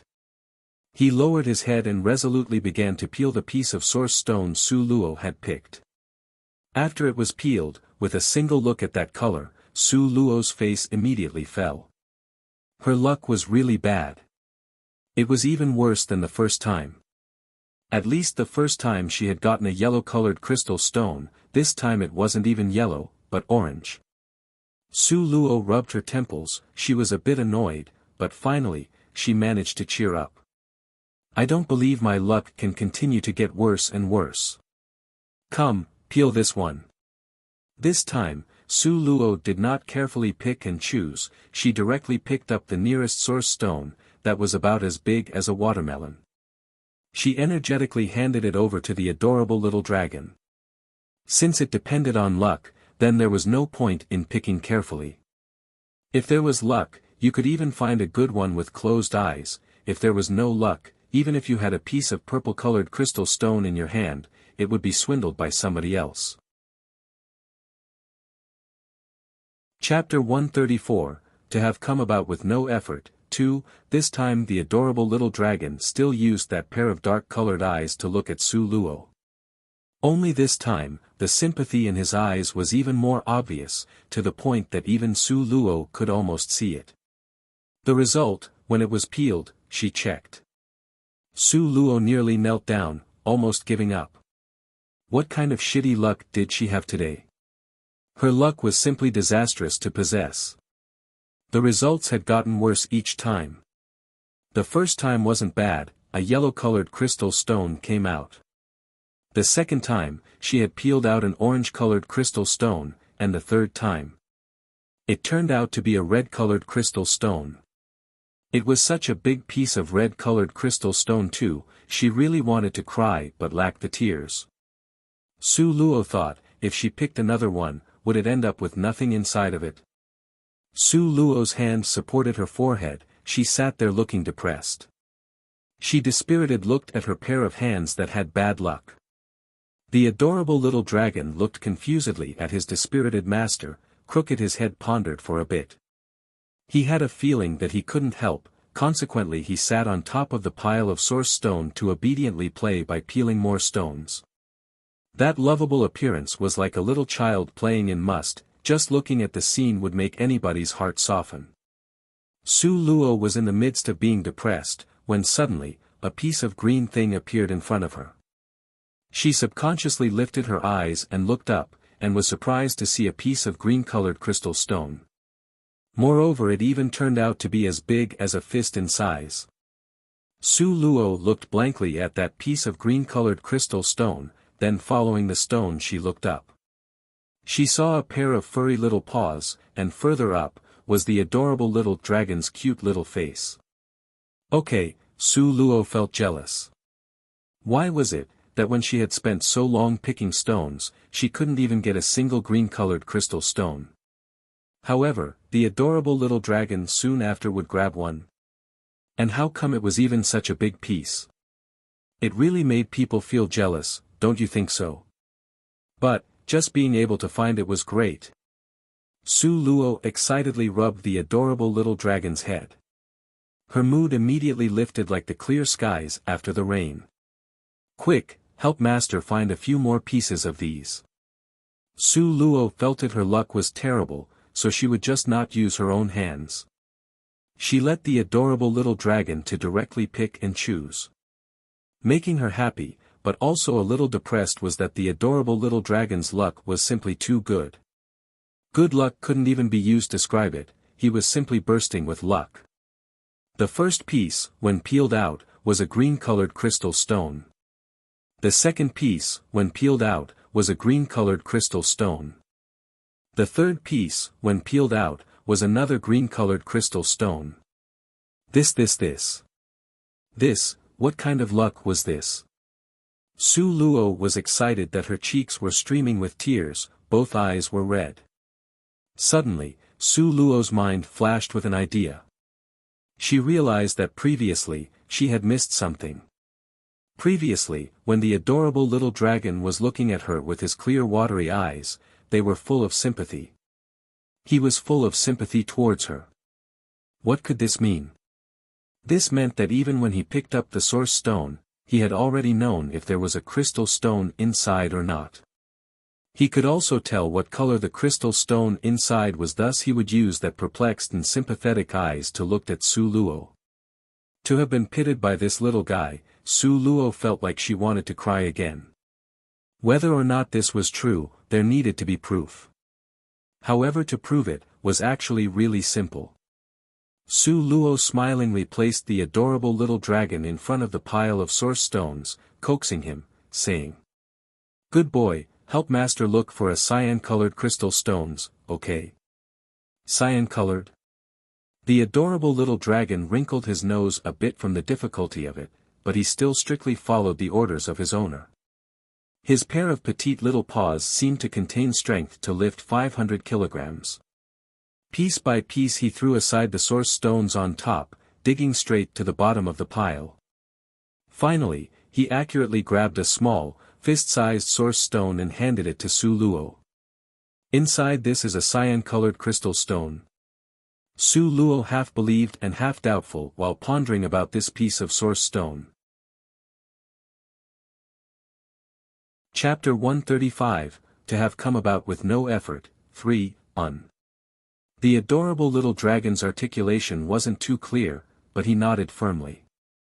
He still couldn't speak, so he could only use this way to communicate. Fine, then let's peel it to find out. Su Luo handed the source stone back to him. The adorable little dragon obediently took it. He quickly stripped down the source stone. In a showing-off manner he handed the crystal stone inside to Su Luo. He had a cute look that was clearly seeking praise, his little tail was cocked up high, continuously running around Su Luo. Cyan color. To think it was actually cyan-colored. Su Luo looked at the hazy, fluorescently glowing cyan-colored stone in her hand. She was both happy and astonished, which was then followed by excitement. She was as happy as could be. Apothecary Leng had said, only 10 cyan-colored crystal stones were needed to heal Nangong Liuyan's wounds. She was as astonished as could be, that the adorable little dragon could see through the surface to the inside of the stones. She was excited as could be because she could go source stone gambling, using the lowest prices to bet and won all the ones with crystal stones in them. However, currently the most important thing was to save Nangong Liuyan. So, based on her unlucky little black hands, Su Luo wouldn't even dare to touch those source stones. She let the adorable little dragon to peel all of the source stones. After all, his speed was even faster than a cutting tool, not using him was a waste. Also, though she did not know what the adorable little dragon's claws were made of, they were probably made of the same material as his teeth. So, as they say, dragons had a natural advantage. Although on the outside he was a little puppy, his teeth and claws were far stronger than that of humans. Just when Su Luo was indulging in flights of fancy, the adorable little dragon had already peeled all of the source stones. Since this group of source stones came from Elder Zihua's cave, therefore the probability of source stones having crystal stones were extremely high. There were approximately 30 stones, apart from those eaten by the adorable little dragon as snacks in the beginning, and those touched by Su Luo's darkly unlucky hands, the rest all had crystal stones. Moreover, the worst were yellow-colored crystal stones. Among them, there were 10 yellow-colored crystal stones, 5 green-colored crystal stones, and there were even 3 cyan-colored crystal stones. Finally, and unexpectedly, even a blue-colored crystal stone was peeled out. This probability was simply going against the heavens. This was calculated according to 5 times the original green-colored crystal stone conversion given by Apothecary Leng. One piece of blue-colored crystal stone was equal to 25 pieces of green-colored crystal stones. One piece of cyan-colored crystal stone was equivalent to 5 pieces of green-colored crystal stones. Therefore, in Su Luo's hands, she had 25 plus 15, and adding another 5 pieces, giving a grand total of 45 pieces of green-colored crystal stones. Before, Ling Feng had carried back a lot of source stones, saying they were the ones with the highest probability from the mines. However, from so many source stones, not even a single piece of green-colored crystal stone was found. But, her own source stones, which numbered at a few dozen, would contain so many crystal stones. Su Luo had a strong suspicion that Elder Zihua from that time, may have had the same skills as the adorable little dragon. He was probably also able to see through source stones and the situation within, at a glance. Otherwise, there was simply no other way to explain the high probability of such a large number of high-grade crystal stones appearing in these source stones. However, it was fortunate that, at that time she had tossed these stones into her space. Otherwise, she wouldn't know what ought to be done about Nangong Liuyan's injury. After Su Luo appeased the adorable little dragon, she left her space. She arrived at the practice area. This place, before, was indeed a practice area. However now, it was a place for cutting source stones. The mood at the site was full of enthusiasm. Everybody was in the midst of enthusiastically cutting source stones. Even Steward Su was also personally cutting stones, but his luck clearly wasn't very good. Su Luo saw him cut open 3 to 4 stones and found them to be completely empty, not even a sliver of crystal stone could be seen. When Steward Su saw Su Luo came over, he inevitably let out a groan and said, "This entire afternoon, although a few crystal stones have been found, not a sliver from the side of a green-colored crystal stone could be seen. Ling Feng has become so anxious that he is about to go mad. Not even one was found." Su Luo was so astonished that her eyes opened wide. This entire afternoon, gold coins had been used like running water spilling out, but to actually not find a single green-colored crystal stone. Was it because Ling Feng's luck was too terrible, or that green-colored crystal stones were truly difficult to find in this world? Chapter 136, To have come about with no effort, for, no green-colored crystal stones had been cut out from the source stones. However, news had come from the mercenary union, and Ling Feng spent 200,000 gold coins to buy 2 pieces of green-colored crystal stones. He looked at the merely 5 pieces of green-colored crystal stones in his hand, and he was angry enough to be driven mad. He impatiently paced around in the room.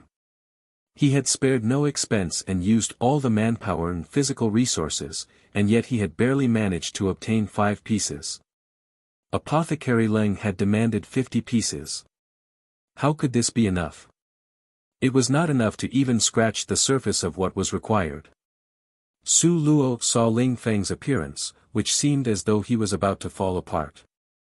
She squeezed her fist tightly, wanting to walk up to him, but finally had to stop her footsteps. Passing through the fragments of wasted stone scraps on the ground, she deeply understood the value represented by these crystal stones. Even having a few pieces was comparable to having a mountain of gold and silver.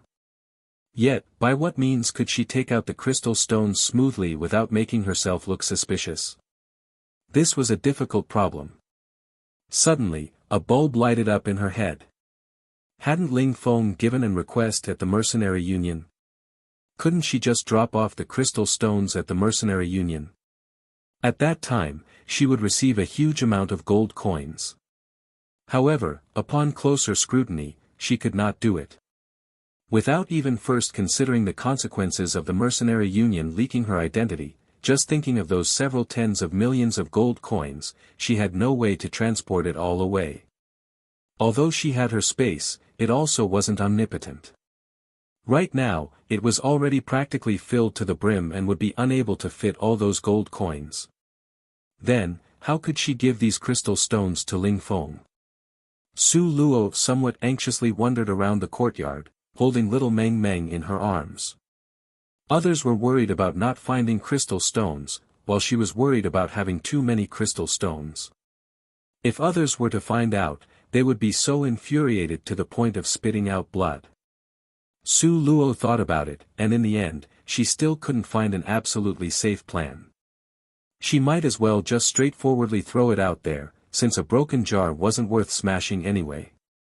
She stuffed the crystal stones into a cotton sack, handed it all over to Ling Feng, who was so worried that both of his eyes were red, and said, "Here, take it." "What?" Ling Feng's forehead nodded, with an annoyed look, he said. "Why are you giving me a bag? The high and mighty Miss Su, I don't have time to play with you right now." Saying this, Ling Feng tossed the bag back to her, his actions were rough and rude. Frightening. He had issued a task to buy each green-colored crystal stone for 100,000 gold coins, and now, he actually threw the entire bag of stones out. Su Luo was dumbfounded. She looked up, down, left and right at this dumbass. She seriously asked. "You really don't want it? Stop messing around. If you have time to go stroll around the mercenary union, maybe like a blind cat, you can also run into a dead mouse, and purchase a green-colored crystal stone." Ling Feng impatiently waved his hand with a manner that told her move to the aside. Ling Feng, how did your master raise such a blockhead like you? You don't want the ones delivered to your door, but insist on taking huge amount of money from your pocket to buy it? This miss really didn't want to make a profit from your master His Highness money, but it honestly was that this child didn't know how to appreciate my kindness. Su Luo secretly thought. Mercenary Union. Oh right, is the assignment you issued for purchasing green-colored crystal stones still count? The assignment for purchasing one green-colored crystal stone for 100,000 gold coins. Su Luo again verified with him. To not make use of convenient advantages was the action of a damn idiot, Nangong Luyun. You could only blame yourself for raising such an idiotic subordinate. Naturally, it absolutely counts. If you can hand over a green-colored crystal stone, then I will absolutely offer up the gold coins with both hands. Ling Feng disdainfully swept Su Luo a glance. Can you take out even one? If you can, then I, Ling Feng, will from now on work really hard as your slave. Since it was getting late and a single green-colored crystal stone still couldn't be found, therefore, Ling Feng's natural ice-cold temperament had now appeared to be very irritable. Taking Ling Feng, whose strength was of the 6th rank, as a slave. What a great idea! Chapter 137, To have come about with no effort. 5. A man of character once said that promises must be kept. Su Luo smiled slyly. Fine, whoever renegades on the promise is a little dog. A devious smile appeared in Su Luo's eyes. She laughingly opened the sack and unhurriedly pulled out a green-colored crystal stone. She proudly waved it in front of Ling Feng. See here, such a beautiful green-colored crystal stone. Someone actually said that he doesn't want it. Such a verdant and glistening green, the green was dazzling to the eyes. Ling Feng stared with astonishment at the sparkling and translucent green-colored crystal stone in Su Luo's hand. In the next second, a joyful ecstasy flashed through his eyes. He snatched the green-colored crystal stone from Su Luo's hand, and unable to contain his joy, said. It truly is. It actually is a green-colored crystal stone. That's right, even you admit it. I say, Ling Feng, you slave, shouldn't you now be carrying over some tea and start pouring some for me, your master? Su Luo leisurely sat on the stone bench in the courtyard, her face smiling with a manner showing that she had gotten away with an evil scheme. Since the beginning, Ling Feng had an attitude towards her of finding fault from her nose to her eyes. Now it was all well and good, he was trapped by his own words. Embarrassment flashed across Ling Feng's ice-cold face. However, emotionless cold people deserve to be called thick-skinned. He automatically ignored Su Luo's words and yelled loudly at her. Only one. Is there more? Where did you get it? Su Luo merely fiddled around with the bag, not saying a word, and just smiled. Ling Feng was naturally a wise person. He snatched the bag from her hand, and directly opened it to look inside. With just one glance, he immediately became dumbfounded. How could it be? How could such an ordinary cotton bag be stuffed with such priceless crystal stones? It was not limited to just green-colored crystal stones, but it even contained cyan-colored crystal stones. No, that was clearly blue-colored. It couldn't really be a blue-colored crystal stone, right? Ling Feng felt that his brain was about to quickly explode. He stupidly stood there and idiotically stared at those exceptionally rare crystal stones. Once again, he dazedly lifted up his head to stare at Su Luo. Even such an ice-cold and cheerless man couldn't speak clearly. All of this is from, where is it from? From this, it was sufficient to see how moved and excited he was. Su Luo casually waved her hand. She calmly shot him a quick glance, while even putting on an appearance that showed she did not care even a bit. Isn't it just a few worn-out stones? Look at you, how can you be so excited to such an extent? Worn-out stones. Ling Feng's first reaction was to cut open this fourth miss from the Su family's head to have a look inside. How was her brain constructed? She had actually said that these crystal stones were worn-out stones. What, aren't they worn-out stones? Su Luo's smile was very infuriating. It was the very model of someone having taken convenient advantage and flaunting it. Do you know, by adding together all the crystal stones in here, it is enough to buy an entire city. Ling Feng reproached her loudly. Do you know, His Highness, in order to obtain one blue-colored crystal stone, how much had he spent on manpower and physical resources, and yet he still couldn't get one? You can actually say that it is a worn-out stone. Do you know, just this one blue-colored crystal stone, is sufficient to cause a lot of sects to fight over it? Do you know? Stop! Su Luo made a stop hand gesture. I don't know anything, but I only know one thing: if you continue to yell loudly, then you won't be able to safeguard these crystal stones. Immediately, Ling Feng's excitement came to a grinding halt. He inhaled deeply, he controlled his excessively excited mood. Afterwards, with trembling hands, he counted one by one the crystal stones in the bag. He counted no less than 10 times before finally confirming. One piece of blue crystal stone is equivalent to 25 pieces of green-colored crystal stone. 3 cyan-colored crystal stone is equivalent to 15 green-colored crystal stones. Moreover, there was an additional 5 pieces of green-colored crystal stones. Chapter 138, To have come about with no effort. 6. This was too much of a coincidence, right? Adding in the 5 pieces that he had spent an enormous sum to buy, how did it come out to be exactly 50 green-colored crystal stones? Just at this moment, Steward Su hurriedly walked over. His face had a rarely seen smiling expression, and he excitedly said to Ling Feng. Good news. Extremely good news. The Mercenary Union has passed along some information saying that there is a client with quite a few green-colored crystal stones in his hands. However, he wants you to double the original price before selling. Even this is good news. Su Luo stroked little Meng Meng's soft white fur, and laughed lightly. If it can save His Highness, then gold coins are not a problem. Steward Su had become beyond worried due to having found 0 green-colored crystal stones even after cutting all afternoon. Now, he wished that he could exchange mountains of gold and silver for green-colored crystal stones. A look of disgust flashed across Ling Feng's eyes. Before, they would not sell a single one, but now, they have even started to try to raise the price.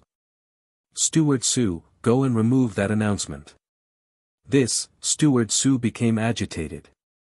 Be at ease, we have found the required number of green-colored crystal stones.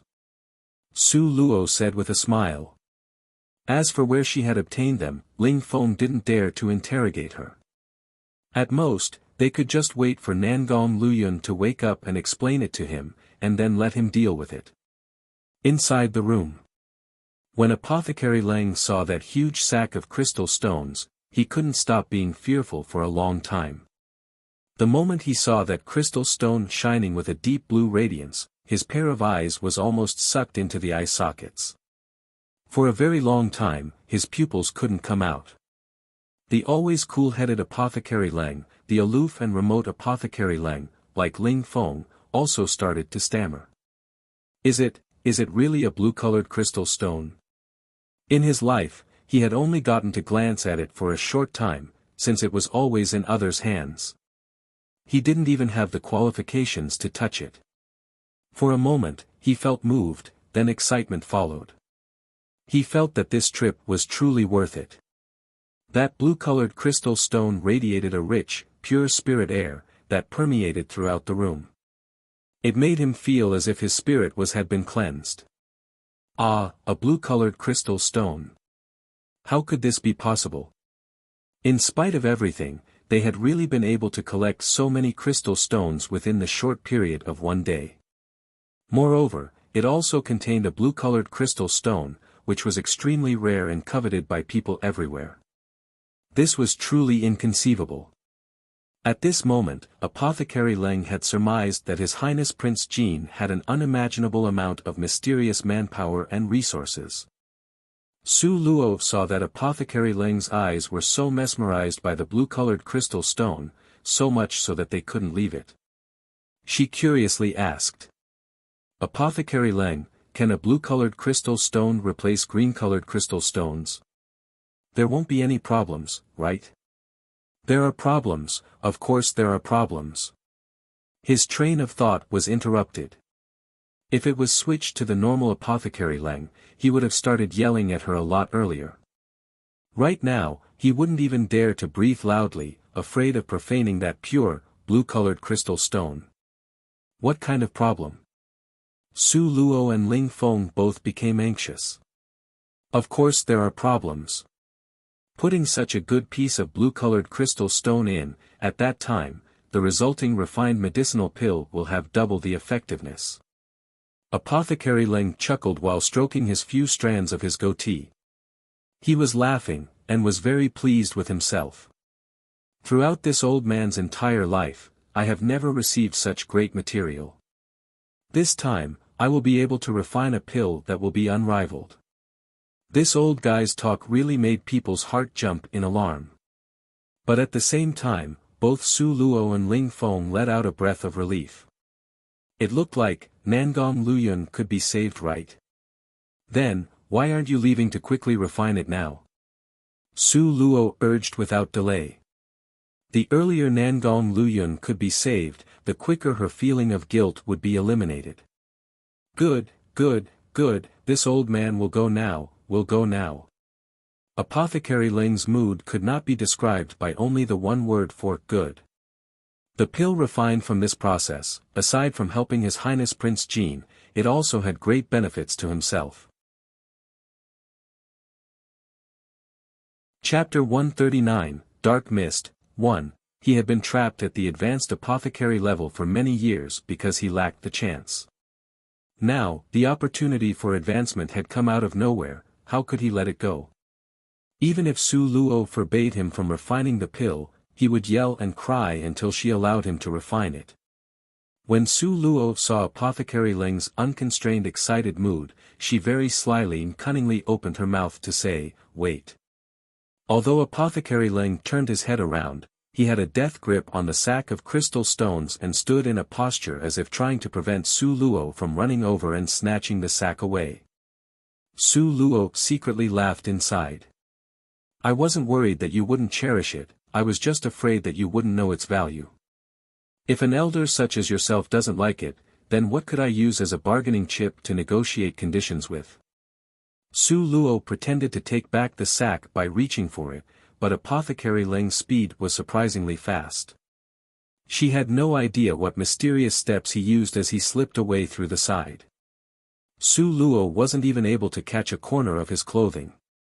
"Apothecary Leng, those are my crystal stones." Su Luo shouted, feigning anger. Her facial expression looked very pained. "What do you want?" Apothecary Leng subconsciously blurted out. He hadn't realized that just by asking, he had revealed his desperation. How could someone who spent years peacefully refining medicine be Su Luo's opponent?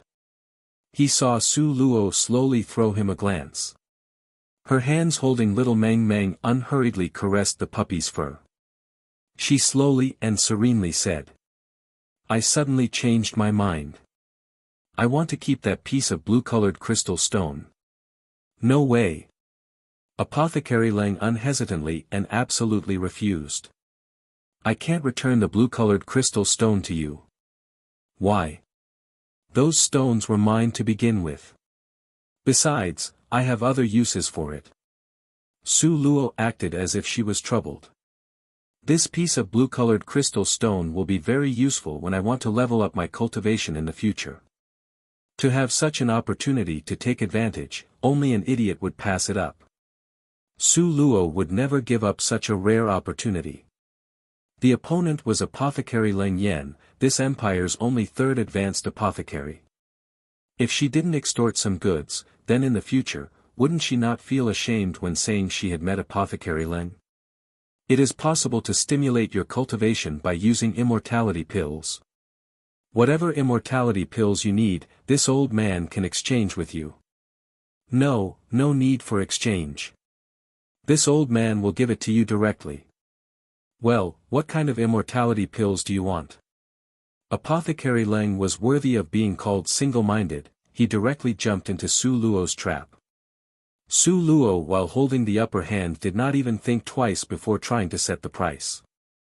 She looked at Apothecary Leng for a while with a, "You are making it difficult for me" expression before slowly saying, "What kind of immortality pills do you think could be equal to this blue-colored crystal stone? What kind of price do you feel is worthy of this blue-colored crystal stone? Such a generous advanced apothecary like yourself won't take advantage of a junior like me, right?" At the side, Ling Feng's mouth twitched. She was truly worthy of being the object of His Highness Prince Jin's infatuation. Su Luo was as two-faced, cunning, and devious as His Highness. Ling Feng really wanted to remind Apothecary Leng that the blue-colored crystal stone had been provided for His Highness Prince Jin's benefit. Apothecary Leng still had not mentioned his own fees yet. However, Ling Feng didn't understand Apothecary Leng as well as Su Luo did. In Apothecary Leng's straightforward black and white world, this blue-colored crystal stone could be the deciding factor to help him advance to the next level of elite apothecary. This level of advancement to such a medicine fanatic could not be exchanged for any amount of gold coins or immortality pills. Furthermore, with regards to Apothecary Leng, he may not have a lot of other things, but he had an abundance of immortality pills. Apothecary Leng thought about it and very shamefully said, "How about I give you half of all the immortality pills that I have refined?" From Apothecary Leng's point of view, he had taken huge advantage of Su Luo. After all, that blue-colored crystal stone from years ago, he had only the qualification to see it from a distance. Now, this piece of blue-colored crystal stone was already in his hands. You're tuning into the Han Li's Wuxia Adventures YouTube channel. We're so grateful for your support, and don't forget to subscribe to join us on this incredible journey through captivating stories. Your generosity through donations truly makes a world of difference, as it's the primary source of revenue that allows me to expand and enhance this channel for you. Thank you from the bottom of my heart for being a part of this adventure.